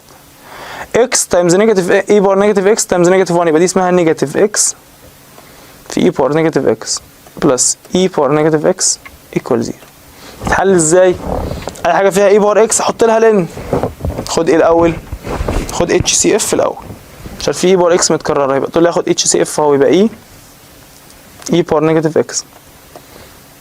لو اخدته اتش سي اف هتبقى هنا نيجاتيف اكس بلس 1. انا خدت اي باور نيجاتيف اكس من هنا فاتبقى نيجاتيف اكس، وخدت اي باور نيجاتيف اكس من هنا فما تبقاش حاجه، يبقى اتبقى 1 ايكوال زيرو. حاجتين ملتبلاي بعض ايكوال ايه؟ زيرو. يبقى نقسم الصفحه، يا اما الاولى ايكوال زيرو يا اما الثاني ده كله ايكوال زيرو. مفيش حاجه اسمها كده. انت عارف اي باور اكس او اي باور نيجاتيف اكس ايكوال زيرو، ريفيوز على طول من شويه. هنحط لين هنا ولين هنا، لين زيرو بس ايرور، خلاص ريفيوز. يودي هناك النيجاتيف اكس دي تبقى الاكس بكام؟ بواحد. بس وصلنا الاكس بواحد. حلو. قلت لك بقى توصل الكريتيكال بوينت دي مش مساله انكريز وديكريز، دي مساله ابسوليوت ماكسيمم. قول لي اعمل نمبر لاين كده اهو، حط عليه البدايه والنهايه بتاعتك 0 و4، واللي انت طلع معاك واحد. موجود ما بينهم مش موجود؟ موجود. ماشي؟ موجود وزي الفل. طيب فانت كده عندك كام نقطه؟ 3. احنا عايزين نجيب ايه بقى؟ انا همسح الكلام ده، لو انت عايز تاخده خد سكرين عشان همسحه واعوض. عايز اعمل ايه؟ انا طلعت 3 عندي ايه؟ واحده كريتيكال بوينت وبدايه ونهايه. دي اكتر نقط ممكن نجيب ايه؟ الفاليو بتاعت الفانكشن عندها. يبقى نجيب اف 0 مش هيحسب كام، نجيب اف 1 ونحسب اف 4. يعني الكلام ده نحط مكان كل اكس في الفانكشن الاصليه مره نحط 0، مره نحط 1، مره نحط ايه؟ 4. في مشكله يا مستر؟ مفيش ان شاء الله. طب يلا حط مكان الاكس 0، يبقى اسمها ايه؟ اول حاجه دي 0 لو احنا عوضنا ب0 في الفانكشن الاصليه. طب حط مكان الاكس 1، هيبقى اسمها 10 اي باور نيجاتيف 1، 10 ملتبلاي اي باور نيجاتيف 1، يبقى كام؟ 3.6. 3 بوينت كام؟ 6. طب يلا حط مكان الايه دي 4، يبقى اسمها 10 في 4 في اي باور نيجاتيف 4، فتلاقي لي 0 بوينت كام؟ 0.73. طبعا يا مستر لو انت جيت ركزت هتلاقي مين اعلى نقطه فيهم هنا؟ دي اللي هي 3.6 دي، فهي دي الابسوليوت ايه؟ دي ماكسيمم. طب ايه الاكس دي؟ دي الاكس اللي حصل عندها الابسوليوت ماكسيمم. هو مش عايز الاكس، يعني قال لي ما قاليش هات لي ايه؟ ما قاليش هات لي الفاليو بتاعت الاكس اللي حصل عندها الابسوليوت ماكسيمم، هو قال لي عايز الابسوليوت ماكسيمم نفسها، فتختار له ايه؟ 3.6 من التشوز. مش لاقي، اكيد حاجه منهم. جرب كده الاولى 10 على اي، جرب دي كده على الكالكوليتر اداني 3.67، يبقى هي دي. عشان معرفش ايه يعني، مش محتاج انك تعمل سمبليفاي ولا حاجه، جرب مين فيهم 3.6 هي الاولى. خلاص كده حليناها. ماشي يا مستر؟ جبنا سيدي الانكريز جبنا سيدي الابسولوت ماكسيمم والمينيمم، مفيش مشكله فيها اهو. ده كان طبعا اخر جزء خالص قبل الجرافات. غالبا فاضل سؤالين فقط. سؤالين ايه؟ سؤالين فقط. طيب مديني عايز اجيب الابسولوت ماكسيمم بتاع الفانكشن دي، نفس الكلام، مديني بدايه ونهايه، بس الفانكشن فيها ايه؟ فراكشن. فتقول لي يبقى الدومين هنا ايه؟ هيبقى ار اكسبت مين بقى؟ ايه الرقم اللي تحت اللي هيبقى تجيب 0 3 يبقى ار اكسبت 3 ده اولا. فنعمل ديريفيتيف لدي ونطلع الكريتيكال بوينت، جيب اف البدايه اف النهايه اف النقطه اللي هتطلع معاك لو طلعت ما بين ايه ما بين البدايه والنهايه. تعال نعمل ديريفيتيف كده احلها معاك. اف داش اكس فراكشن. يلا مستر خد ده اللي تحت باور 2 وهنا فوق في ماينس، ثبت ده زي ما هو 3 ماينس اكس في اكس باور 2 في ديريفيتيف في الديريفيتيف الثاني اللي هو ايه 2 اكس، وبعد كده العكس ثبت اكس باور 2 الديريفيتيف بتاع 3 ماينس اكس اللي هو يبقى نيجاتيف 1. لو انت خدت بالك فيبقى الفيرست ديريفيتيف اهو اف داش اكس، اضرب ال 2 اكس دي هنا وهنا فيبقى 2 اكس ملتبلاي 3 يبقى 6 اكس 6 اكس ماينس 2 اكس باور 2 اكس باور 2 في نيجاتيف 1 وفي نيجاتيف يبقى هنا ايه ماينس اكس باور 2. طبعا انا بقيت احل في السمبليفاي وفي الديريفيتيف ده بسرعه ليه؟ لان احنا عملناه 3 مليون مره. 3 ماينس اكس سكوير بالراحه جدا يا مستر. 6 اكس مفيش زيها خلاص تتكتب اهي. نيجاتيف 2 اكس سكوير طبعا هنا كان في نيجاتيف، بص عدم التركيز، هنا كان في نيجاتيف 1 وهنا في نيجاتيف فدي هتبقى ايه بوزيتيف.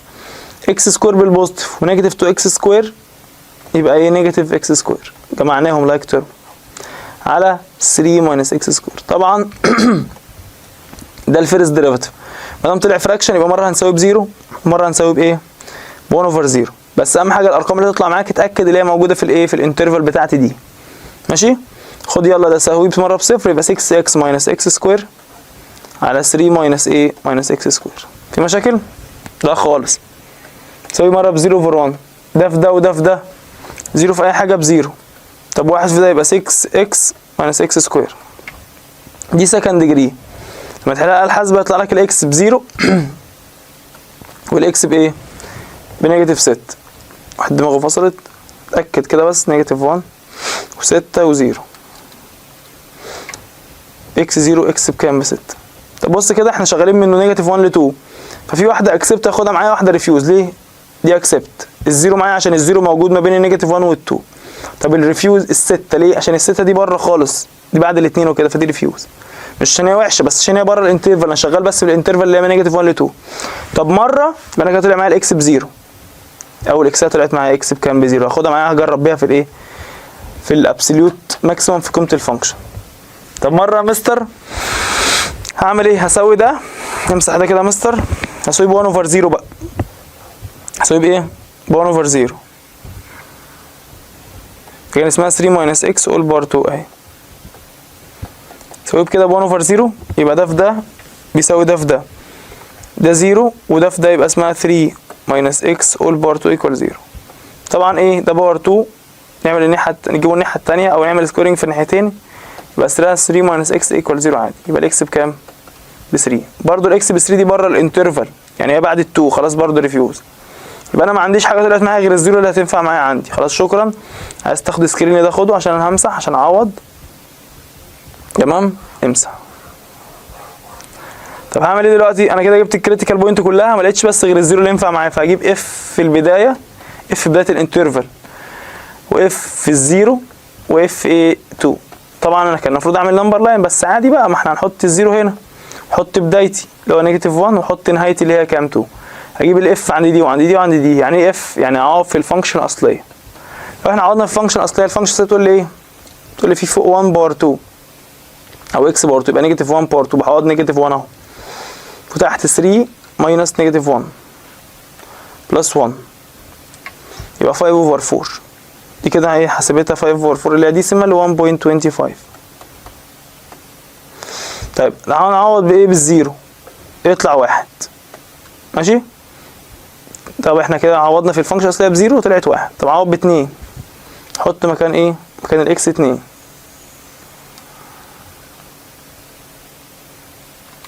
يبقى 5. طيب ايه عايز الابسولوت ماكسيمم؟ يعني ايه ابسولوت ماكسيمم؟ يعني اعلى رقم فيهم كلهم اللي هو ده 5. انا اخترنا هنا ايه 5. في مشاكل يا كابتن؟ ده الابسولوت ماكسيمم ما اظنش اللي هو صعب خالص ده سهل جدا يعني. اللي بعده الراجل المحترم ده قال لي ايه بقى؟ ده اخر سؤال عندنا. بيقول لي يا مستر احنا عندنا في فيرست ستيشن 2023 ده سؤال ده ملوش علاقه بقى ايه ملوش دعوه بالابسوليوت ايه ماكسيمم. فده اخر سؤال عندنا خالص، ده اخر سؤال تماما، وملوش دعوه بقى بالابسوليوت ماكسيمم ولا ابسوليوت مينيمم ولا الكلام ده خالص، يعني هو ملوش دعوه. بيقول لي ايه؟ بيقول لي عندي كيرف، الكيرف ده اسمه ايه؟ y ايكوال ايه في اي بي اوفر اكس، وقال لي في فانكشن انفليكشن بوينت هنا 1 و1 ماشي، دي انفليكشن بوينت. فطبعا انت عارف وانا عارف ما دام قال لي دي انفليكشن بوينت فانا هستفاد منها شويه حاجات، هكتبها لك على جنب الاستفاده بتاعتي. ايه الاستفاده بتاعتي؟ بس سيبك من الفانكشن. قال لي مش اسمها 1 1 دي انفليكشن بوينت؟ قال لي معناها خلاص يعني كده ما دام انفليكشن بوينت فده معناها ان ايه؟ لما كانت الاكس بواحد كانت الواي بواحد، دي اول حاجه عشان هي بوينت عاديه يعني. بس انفليكشن يبقى لما كانت الاكس بواحد يبقى السكند ديريفاتيفز عندها بزيرو عشان هي انفليكشن ايه يا مستر؟ انفليكشن بوينت. طيب تعالى كده هنا يبقى انا محتاج اعوض اول حاجه في الفانكشن الاصليه، ومحتاج اعوض ايه في السكند ديريفاتيف. بس الفانكشن دي شكلها مش عاجبني الصراحه يعني. ليه يا مستر حسن؟ هقول لك. الفانكشن شكلها مقرف بالنسبه لي عشان في اي باور بي اكس والكلام ده.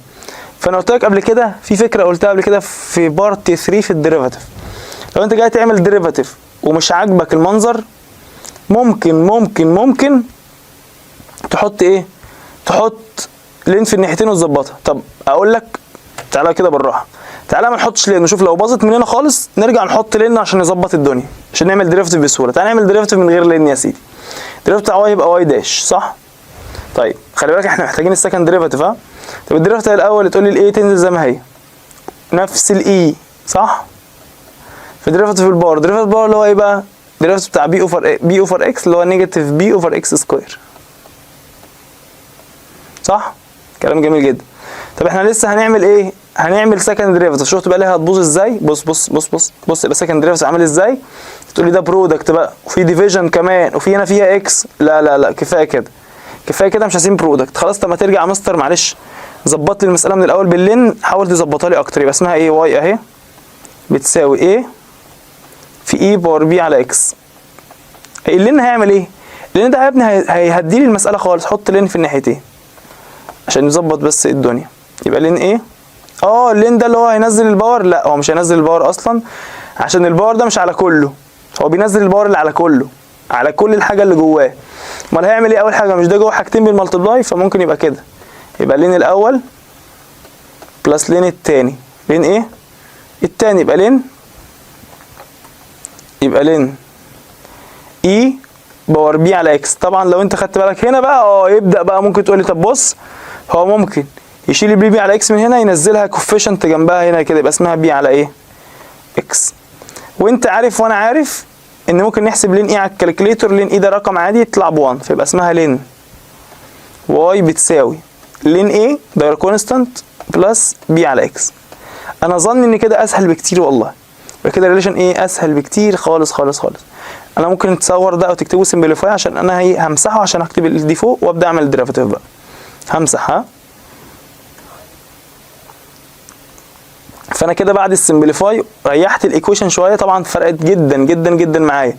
بقى اسمها لين واي بتساوي لين ايه بلس بي على اكس. ماشي يا مستر؟ يلا امسح بقى ده. انت عايز تعمل ايه؟ تعالى طب نشوف دي. لما كانت الاكس بواحد كانت الواي بواحد. طيب حط مكان الواي واحد يبقى اسمها لين واحد. لين واحد ده على الكالكوليتور اهو، لين 1 بزيرو. ماشي اهو حبيبي، يبقى ده كده بزيرو. طيب لين ايه ده كونستانت سيبه زي ما هو بلس بي على اكس. بي على اكس والاكس قالك بكام؟ بواحد. يبقى اسمها زيرو ايكوال لين ايه بلس بي. دي ريليشن سيبها كده على جنب واركن لها، احنا راجعين لها تاني. ماشي يا مستر؟ يلا كلام جميل قوي. تعالى نعمل ديريفاتيف مرتين. ديريفاتيف لمين؟ لده.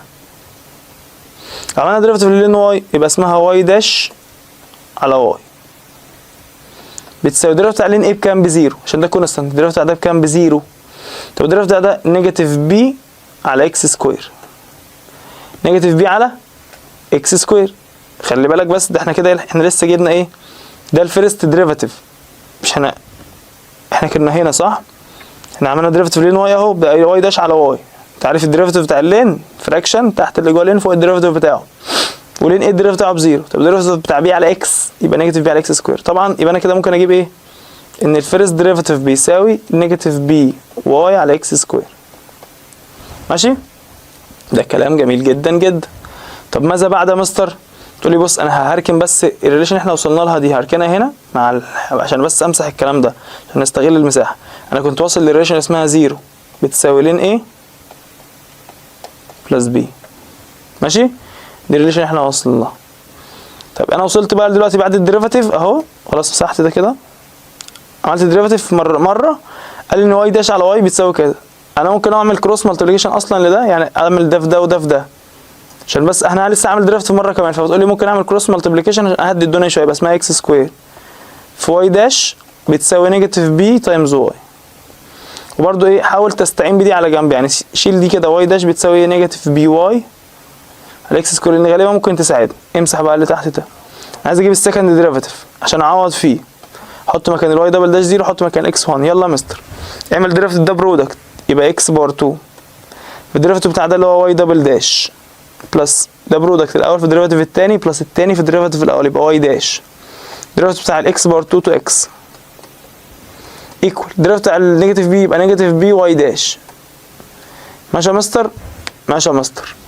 هنعمل ايه يا مستر؟ تقول لي طب بص اهو، تعالى كده هنا، احنا المفروض نعمل ايه؟ نحط مكان الواي دبل داش 0 ونحط مكان الاكس 1. انا كده مش انا جبت الريليشن اللي فيها السكند ديريفاتيف اهو، فمن حق اعوض بالمعلومه بتاعتي اللي تكون على جنب دي اللي هي دي. نحط مكان الاكس 1 وحط مكان الواي دبل داش 0، فالواي دبل داش 0 ده هيبقى ده راح اهو خلاص 0 بلس واي تايمز 2 اكس، يبقى واي داش واي داش في 2 اكس اللي هي 2 بتساوي نيجاتيف بي في واي داش. انا بشوف بس التعويض هتوديني فين. ادتني 2 واي داش بتساوي نيجاتيف بي واي داش. مش ملاحظ يا كابتن ان في واي داش هنا وفي واي داش هنا، فممكن الواي داش دي تروح ايه؟ تروح مع دي. يا فرج الله في 60,000 داهيه. يبقى نيجاتيف بي ايكوال 2، يعني البي بكام؟ ب 2. ده لو جبت البي ب 2 ده انا هطلع جري اجيب اللي هناك دي. اصل انا كان عندي المعلومه اهي تقول لي 0 بتساوي لين ايه بلس بي، والبي بكام؟ بنيجاتيف 2 اهي. يعني لين ايه ده، اسف دي 2 مش نيجاتيف 2. مش احنا عارفين البي ب 2 اهي، يبقى لين ايه بكام؟ ب 2. لا البي بنيجاتيف 2 بقى انا اللي نسيت والله، سوري.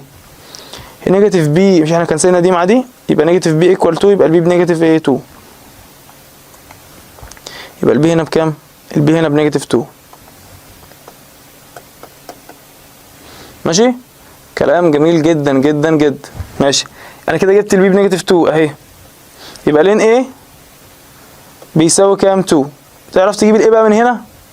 ايوه يا سيدي، نعرف نجيب الايه من هنا. مسح لي دي خلاص احنا مش محتاجينها. ولو لين ايه ب 2 تعرف الايه، يعني عايزين نجيب الايه بقى. لين ايه ب 2 عايزين نجيبه يا مستر. فاكر كنا بنشيل اللين ازاي؟ نحط له ايه، نحط له ايه شكلها كده اهو، ايه هنا وايه هنا، فالايه تروح مع اللين والايه تنزل على الارض، يبقى الايه ايكوال ايه بار 2. ماشي يا مستر؟ زي الفل زي الفل زي الفل. يبقى انا كده جبت الايه بي بار 2 والبي بنيجاتيف 2. الراجل قال لي اي بي بلونج ايه، يعني اي بي ده لو احنا ضربنا الاثنين في بعض يبقى اسمها نيجاتيف 2 اي بار 2، طبعا يبقى رقم ايه؟ رقم بي. ماشي، ضرب نيجاتيف 2 في اي بار 2 يبقى نيجاتيف 2 اي بار 2 اللي هي رقم بي. او عمل لهم ملتبلاي يعني بعد ما خلص. طبعا سؤال مش سهل خالص. وعلى فكره بالمناسبه دي انت شايف ان ده فيرست ستيشن 2000 كام؟ 2023 بس هو جمع كل حاجه، يعني ضرب عصفورين بحجر. يعني اختبرك في الانفليكشن بوينت، اختبرك في اللين، في الديريفاتيف، في انك تعمل ديريفاتيف وانت معاك وانت عامل لين اصلا، في انك تحل ايكويشنز مع بعض. فطبعا سؤال مش سهل على فكره. السؤال ده يعني الريليشن اللي بتاعت واي ايكوال ايه في اي بار بي على اكس دي نصا موجود في كتاب المدرسه، دي نص. فسعادتك خلي بالك من السؤال ده، لازم تحله بايدك تاني. ماشي، ده كان اخر سؤال في البارت دي اللي هي البارت رقم 7 اللي هي بتاعت الكونفكس اب وكونفكس داون. انت خدت بالك ان احنا في الاول كنا بنحل على الكونفكس اب وكونفكس داون صح؟ بعد كده من اول سؤال رقم 13 او كده بدات الاسئله ترجع تاني ايه، لوكال ماكسيمم لوكال مينيمم، اسئله صعبه، اسئله زي دي كده ما بتتحلش، اسئله هتسبب لك مشكله. فعشان كده خلاص احنا بفضل الله اللهم لك الحمد كده خلاص في اخر حته خالص في الريفيجن. احنا خلاص يعتبر خلصنا كل الجزء بتاع الكالكولس كده في الريفيجن. معرفش دلوقتي هي بقت كام ساعه دلوقتي عندك، مفيش مشكله معايا خالص. بس انا بقول لك ان خلاص فاضل الجزء بتاع الجرافات. انا هحل دلوقتي ايه، هبدا احل 10 جرافات بس. انا قلت لك ان في الاخر بقى هحل جرافات الاف اكس، هنطلع منها الانكريز والديكريز وكونفكس اب والداون تاني بعينينا. في جرافات اسمها جرافات الاف داش، جرافات الاف دبل داش. محتاج برضو انك تاخد نفس عميق، ما ينفعش تخش وراها على طول. اقفل او وقف مسطره، ماشي. حاول تحل الاسئله الحته الثانيه بتاعت الكونفكس اب والكونفكس داون، مش لازم كلها يعني، بس مشي ايدك. وبعد كده تابعني بقى في اخر جزء قبل ما نفنش موضوع الكالكلاس ده خالص باذن الله. ماشي يا فندم، يلا بينا دوس مسطره وانا هكمل عادي. ده اخر جزء، ماشي. انا كده خلاص زي ما انا قلت لك، كل خلص بتاع الكونفكس اب والكونفكس داون واللوكال ماكسيمم واللوكال مينيمم كله. ده اخر جزء، جايبين لك شويه جرافات بنعلمك تتعامل معاهم ازاي.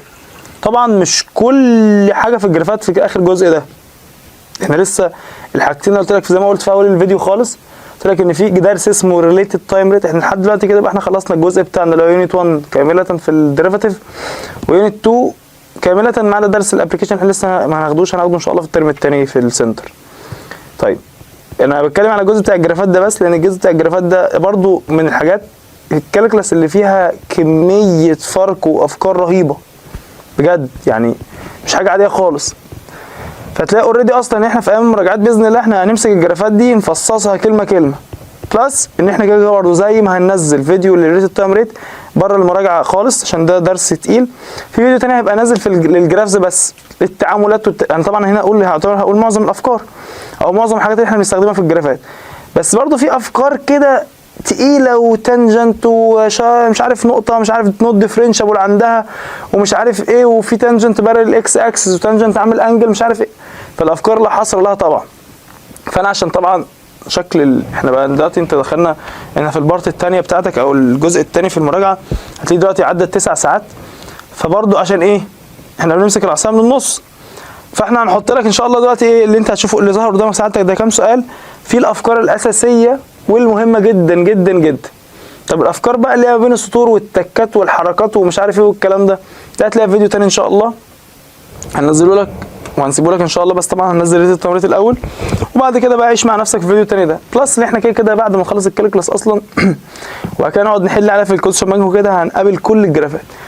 فخلاصه الكلام يعني ما تجيش تقول لسه انت حليت ال7 اسئله دول ولا ال8 اسئله دول بس بقى دول اللي انا ذاكر، لا انا ما بقولش كده، انا بقول لك في لسه دول ده في 7 دول 7 اسئله جرافات، هم 7 هحلهم دلوقتي هم اولهم اللي قدامك على السكرين ده، في لسه غيرهم حوالي 50 سؤال جراف تاني هحلهم على يونت 3 بس، يعني على يونت 2 اللي عندك دي. اليونت 2 دي اصلا هي روحها كلها ومشاكلها كلها في حاجتين، في شويه السولفنج ايكويشن اللي احنا كنا بنعمله في مش شويه في المسائل وشويه الجرافات اللي قدام سعادتك دي. ماشي يلا بقى عشان صوتي قرب يروح. بقول يا فندم انا عايزك بس في تعاملك مع الجرافات عموما في مبدا. يعني ايه مبدا؟ قال لي اول حاجه انت ركز بس الجراف اللي ادولك هو جراف اف اكس، احنا كده احنا بنطلع المعلومات بتاعتنا. هي المعلومات دي عباره عن ايه؟ خلاص بقى مستر المعلومات دي بناء على الست حاجات اللي احنا قلنا عليهم اللي هم انكريز ديكريز كريتيكال بوينت كونفكس اب كونفكس داون انفليكشن بوينت.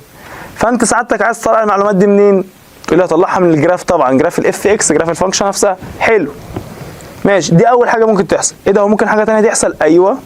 ايه اللي ممكن يحصل تاني يا مستر؟ قال لي اديني حاجه اسمها جراف الاف داش اكس، جراف الديريفاتيف هيديهولك. طب ده هطلع منه معلومات ايه؟ معلومات الحاجات اللي تخصه ده اولا. يعني ايه الحاجات اللي تخصه؟ وانت كنت بتجيب الانكريز والديكريز منين؟ من الايكويشن. لو انت عندك ايكويشن فكنت بتجيب الفيرست ديريفاتيف وتعرف علاماته فتعرف الانكريز والديكريز، هنعمل حاجه شبه كده. وممكن يديك جراف الاف دبل داش اكس، الاف دبل داش ايه؟ اكس. هيديك جراف السكند ديريفاتيف فتفتكر هتجيب منه معلومات ايه؟ معلومات الكونفكس اب والكونفكس داون والانفليكشن. ده السهل كده. بس ايه ده؟ طب ما ينفعش مثلا نطلع منه؟ ينفع بس ده الليفل الاعلى بقى اللي احنا مش هنقوله في الفيديو ده، الليفل الثاني ان شاء الله هتلاقيه في الفيديو الثاني. ماشي؟ طب نسمي الله كده نخش على السؤال قدامك ده. ده جراف الاف اكس، يعني المفروض في راس السؤال يقول لك الاف اكس بس احنا ماسحين راس السؤال ما حطيناهوش، فده بقول لك جراف الاف اكس. فما دام جراف الاف اكس فاحنا بنتعامل فيه بمنتهى النظر، يعني بعينينا اهو. بص سعادتك تستخدم عينيك الجميله دي ان شاء الله في المساله انك تحدد المعلومات بناء على نظرك عادي جدا.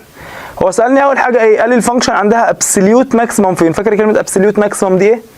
ابسوليوت دي مش لوكال، لا لا لا لا، ابسوليوت دي اعلى نقطه في الرسم. خلي بالك الفانكشن دي اصلا او الرسمه اللي عند سعادتك دي حته من رسمه مش رسمه كامله. ليه؟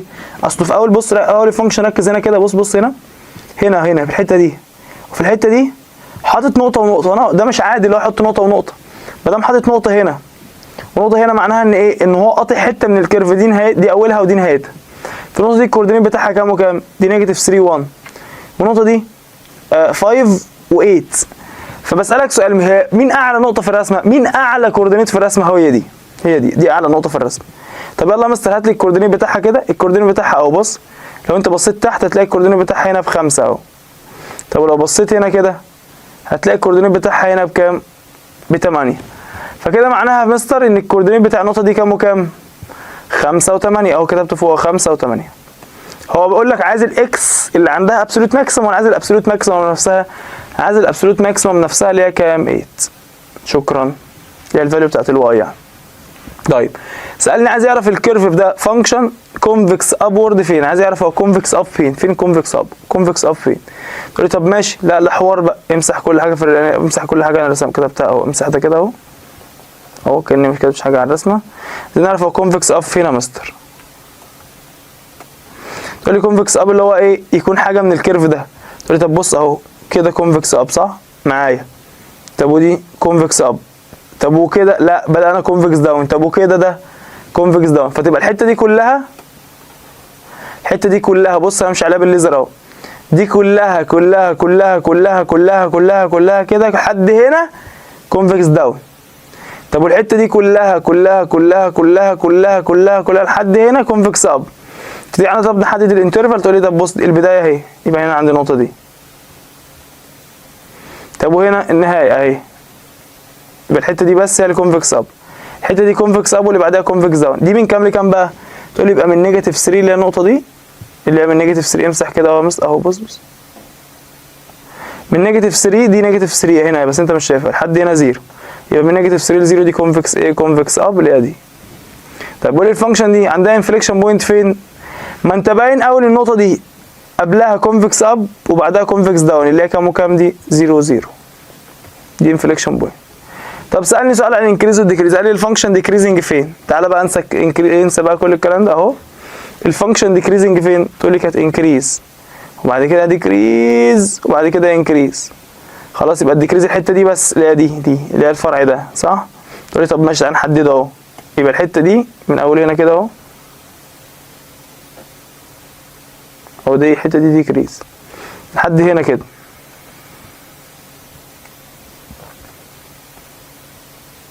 اهو يا مستر. الحته دي بس اللي هي من كام لكام؟ دي من نيجاتيف 2 لحد 2. من نيجاتيف 2 لحد 2 ديكريزي. اتمنى تكون فاهم، ودي اسهل حاجه في الدنيا لما يديني رسمه الاف اكس. فبنطلع المعلومات عادي جدا، معلومات انكريز ديكريز لوكال ماكسيمم لوكال مينيمم ابسولوت ماكسيمم ابسولوت مينيمم كونفكس اب كونفكس داون انفليكشن بوينت. كل ده يطلع عادي جدا بايه يا فندم؟ بعين سعادتك. يعني انت بتطلع الحاجات دي في المساله بعينيك، بتبص جبت الحاجات. انت عمال تقول لي بعينيك وانا مش هطلع الحاجات دي شويه بعد شويه بعينيك. ايوه في حاجات مش هتطلع بنفس الكونسبت اللي هو الكونسبت الاحساس اللي هو ده طالع خلاص بنازل انكريز ديكريز بحاجه ثانيه. بص كده يا مستر، بص في اللي بعده. بيقول الاوبزيت فيجر ده ريبريزنت فانكشن اوف اف فانكشن اف اكس يعني دي رسمه الاف اكس ماشي. وسالني قال لي اف داش از نيجاتيف فين؟ خلي بالك عشان احنا قلنا ايه؟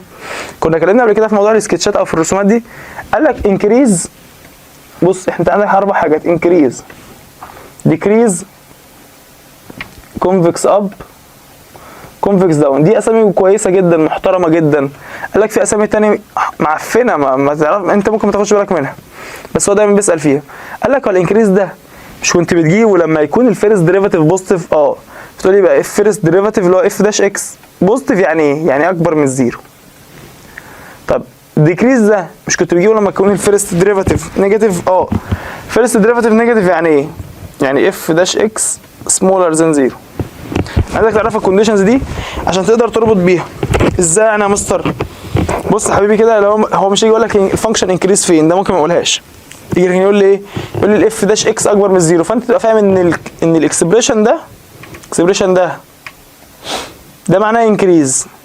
طب والاكسبريشن ده معناه ديكريز. ماشي؟ كلام جميل. طيب هو يا مستر هو بتبقى كونفكس اب امتى؟ لما يكون السكند ديريفاتيف نيجاتيف يبقى اف دبل داش اكس اصغر من 0، ده اكسبريشن بتاعه. طب يكون كونفكس داون امتى؟ لما الاف دبل داش اكس بيكون اكبر من الزيرو، السكند ديريفاتيف اكبر من ايه؟ من الزيرو. طيب تعالى بقى نرجع لسؤالنا، هو بيقول لي الاف داش نيجاتيف، يعني ايه الاف داش نيجاتيف؟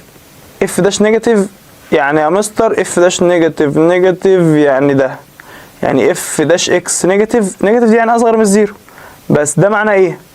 ده معناه اللي هو ده اهو اف داش اكس سمولر ذان زيرو، يعني ايه؟ يعني دي، يعني هو بيسالني على الديكريز يا ابن اللذينه. طب تقول ديكريز؟ لا، لازم يقول لك اف داش نيجاتيف والحوارات دي.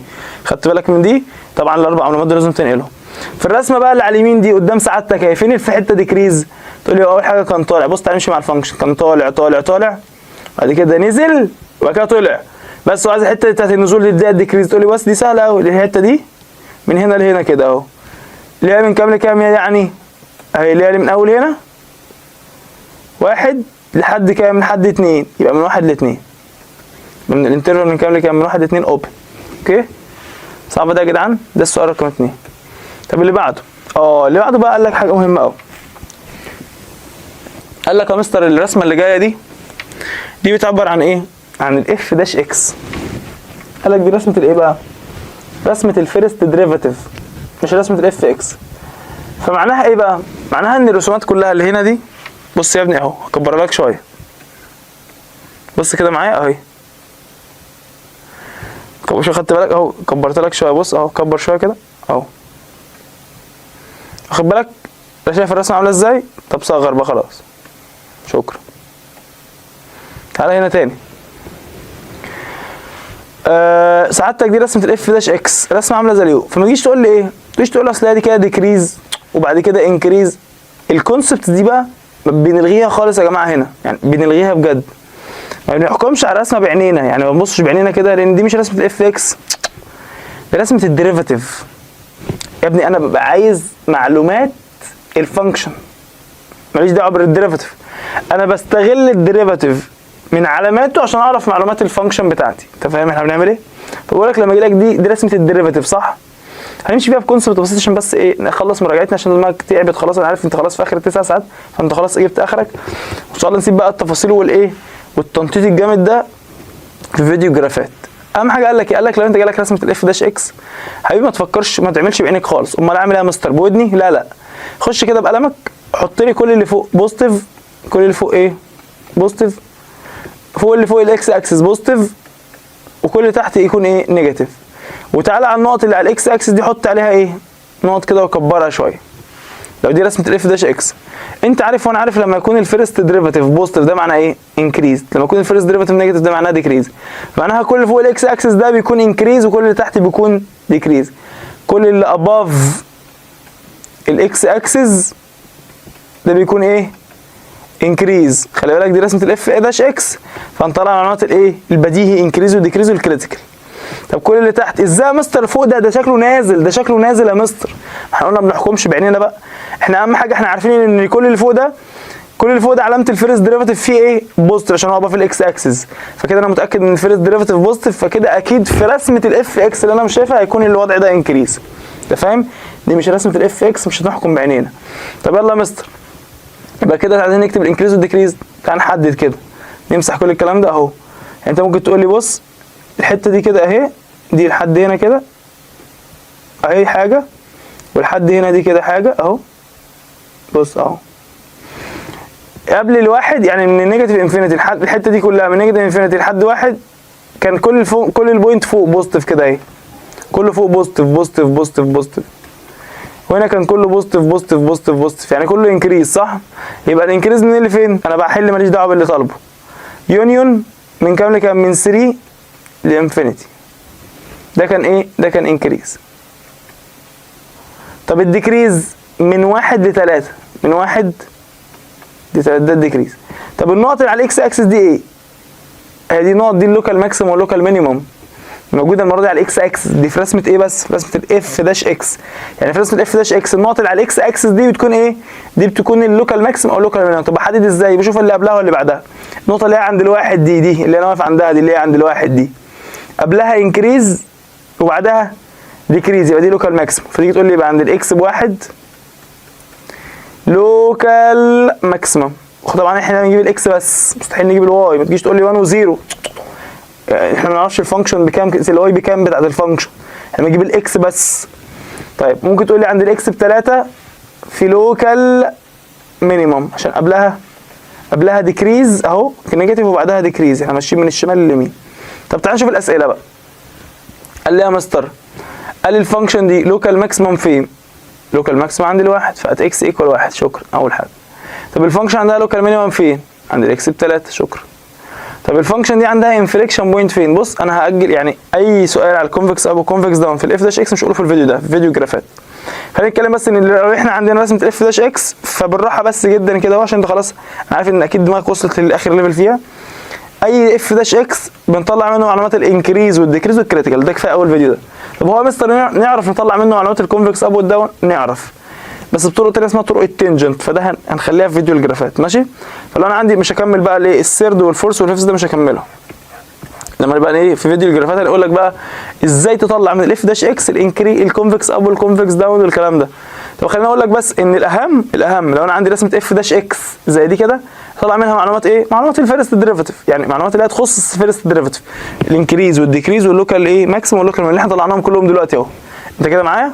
ده كده السؤال ده يعتبر بالنسبه لي خلص. هخش بقى على ايه؟ على اللي بعده. تمام؟ الراجل المحترم ده قال لي ذا اوبزيت فيجر ريبريزنت اف داش، رسمه الاف داش. هو بيقول لي الرسمه دي هو رسم كده ستريت لاين اهو، ده الاف داش اكس. فانا لسه زي ما قال لك دلوقتي احنا خلينا بس في ليفل 1 في الجرافات الجميل قوي ده. طب انا عندي اف داش اكس هنطلع منه معلومات الايه؟ معلومات الانكريز. الانكريز ده اللي هو ايه؟ اللي هو بيكون ابوف الاكس اكسس. الديكريز الكريتيكال اللي هي لوكال ماكسيمم واللوكال مينيمم اللي في الرسمه دي بيكونوا موجودين على الاكس اكسس. فانا هاجي كده، مش دي رسمه الاف داش اكس اهي، مش هفكر، كل اللي فوق اعمل عليه بوزيتيف، كل اللي فوق الاكس اكس اعمل عليه بوزيتيف، كل اللي تحت حط تعديل ايه نيجاتيف، وتعالى على النقطه اللي عند الاكس اكس حط عليها ايه نقطه كبيره كده اللي هي 2. الفانكشن دي انكريزنج فين؟ كل البوزيتيف اللي فوق اللي هو منين لفين؟ اللي هو من نيجاتيف انفينيتي لحد مين؟ لحد 2 اهو. وبعد كده من 2 للانفينيتي ده ديكريز عشان في نيجاتيف هنا. طب عند ال2 لا، عند ال2 دي يا مستر هو هنا عند ال2 دي مش قبلها انكريز وبعدها ديكريز، يبقى دي لوكال ماكسيمم. انا كده طلعت لك كل حاجه ماشي. طيب هو سأل على ايه؟ عايز الفانكشن انكريزنج. بص يعني هو مديني اصلا قال لك رسمه ايه؟ هو قايل لك رسمه الاف داش، هو مش غلطان، هو فاهم بيقول ايه. دي رسمه الاف داش. لما جه سالني على مين؟ على الاف. هل دي رسمه الاف؟ لا، بس احنا ناخد معلومات ونرجعها بالمرجعيه بتاعتها على ايه؟ على رسمه الاف ايه؟ اف اكس. يقول لي بس يبقى الاف اكس انكريزنج اهو زي ما انا قلت من نيجاتيف انفينيتي اهو لحد 2 يبقى من نيجاتيف انفينيتي لحد 2 اللي هي دي. ماشي يا مستر؟ اللي بعده نفس الكلام، دي رسمه الايه؟ الاف داش اكس. يبقى كده معناها ايه؟ تقول لي بص كل اللي فوق بوزيتيف، كل اللي تحت نيجاتيف، انا اعمل بوزيتيف، كل ده بوزيتيف، كل ده اعمل عليه بوزيتيف اهو، اعمل كده عليه بوزيتيف، ده كله انكريز، وكل اللي تحت ايه؟ نيجاتيف اهو. طيب هو سالني على ايه بقى؟ قال لي خلي بالك دي نقطه كبيره ودي نقطه كبيره اهي. هي دي نقطه ايه؟ هي قبلها ديكريز وبعدها انكريز، قبلها ديكريز وبعدها انكريز، يبقى دي لوكال مينيمم. يبقى عند الاكس بنيجاتيف 3 في لوكال مينيمم. وانا قلت لك ما احطش ايه؟ ما احطش غير الاكس بس، عشان دي رسمه الاف داش اكس ما نعرفش الواي بكام. وفي عند الاكس بكام اللي هنا دي؟ 5 دي 6. عند الاكس ب6 اللي هي النقطه دي قبلها ايه؟ قبلها انكريز هنا اهو وبعدها ديكريز، اللي قبلها انكريز وبعدها ديكريز تبقى لوكال ايه؟ لوكال ماكسيمم. فتقول لي كده هو سالني بقى فعلا عليهم كده، قال لك الفانكشن دي عندها برده سالني على هو بص هو مديني رسمه الاف داش اكس وسالني معلومات الاف اكس. الاف اكس دي عندها لوكال مينيمم فين؟ لوكال مينيمم عند الاكس بنيجاتيف 3. طب الفانكشن عندها لوكال هو سالني على لوكال ماكسيمم، عايز لوكال الفانكشن دي عندها لوكال ماكسيمم فين؟ لوكال ماكسيمم عند الاكس ب6. طب عندها لوكال مينيمم فين؟ لوكال مينيمم عند الاكس بنيجاتيف 3 اهي. في مشكله؟ خالص. يعني طلعنا طبعا انت عايز تجيب الانكريز والديكريز. الانكريز عندك هنا من كام لكام؟ الانكريز من نيجاتيف 3 ل 6 عشان كل اللي فوق ايه؟ اكس اكس. طب الديكريز الباقي بقى من نيجاتيف انفينيتي لحد نيجاتيف 3 ومن 6 لحد انفينيتي. ده اللي احنا بنشرحه دلوقتي ده ليفل 1 في الجرافات، ومش هقول غيره في الفيديو ده عشان خلاص نقفل الايه 9 ساعات على خير. تمام؟ اللي بعده والله يا فندم السؤال اللي بعده ده لو انت جيت بصيت بيقول لك ذا اوبزيت فيجر ريبريزنت ذا اف دبل داش اكس. فدي رسمه مين بقى؟ الاف دبل داش اكس. ايه ده؟ هو ممكن يديني رسمه الاف دبل داش، ايوه، فبرضه هتعمل فيها بعنايه يعني؟ لا احنا قلنا نتعامل بعناية في مين؟ في رسمه الاف اكس بس. طب رسمه الاف دبل داش اكس هتعمل فيها ازاي؟ بنفس الكونسبت. بس استنى بس، هو احنا لما يديني رسمه الاف دبل داش اكس تفتكر احنا هنطلع معلومات ايه؟ معلومات الحاجات الثلاثه التانيين اللي هم كونفكس اب، كونفكس داون، الانفليكشن بوينت. تقول لي تبقى انا هطلع ايه؟ الكونفكس، معلومات الكونفكس اب ومعلومات الكونفكس داون ومعلومات الانفليكشن بوينت. في مشكله؟ لا خالص. طب ازاي؟ بنفس اني كونسبت، الكونسبت الثاني اللي هو ايه؟ كل اللي فوق بوزيتيف كل اللي تحت نيجاتيف. فاجي كده على الرسمه بتاعتي اهو، هعمل اي نقطه على الاكس اكسس احط عليها نقطه اتقلها كده، واي حاجه فوق فوق فوق احط عليها ايه؟ بوزيتيف. كل اللي فوق ده احط عليه بوزيتيف. طب كل اللي تحت احط عليه نيجاتيف اهو. اي حاجه تحت الاكس اكسس احط عليها نيجاتيف. طيب النيجاتيف ده بيرمز الى مين؟ هو لما يكون السكند ديريفاتيف نيجاتيف يبقى كونفكس اب، يبقى في السكند ديريفاتيف نيجاتيف هنا. لما يكون السكند ديريفاتيف بوزيتيف يكون كونفكس داون. لما يكون على الاكس اكسس يبقى السكند ديريفاتيف اللي هو ساعتها ايه؟ بزيرو يعني. تمام؟ فتبقى انت عارف ان البوزيتيف في البوزيتيف في رسمه السكند ديريفاتيف بيعبر عن كونفكس داون. يبقى كل اللي فوق الاكس اكسس ده بوزيتيف يعني كونفكس داون. طب كل اللي تحت الاكس اكسس ده نيجاتيف يعني كونفكس اب. طب النقط اللي على الاكس اكسس دي انفليكشن. تمام؟ طيب تعالى كده نبص. هو سالني في اول سؤال كونفكس ابورد فين؟ هو فين كونفكس ابورد؟ كونفكس ابورد ايه؟ من نيجاتيف انفينيتي لحد نيجاتيف 3، الحته اللي تحت دي عشان دي مكمله النيجاتيف انفينيتي طبعا، ومن 0 لكام؟ ل4.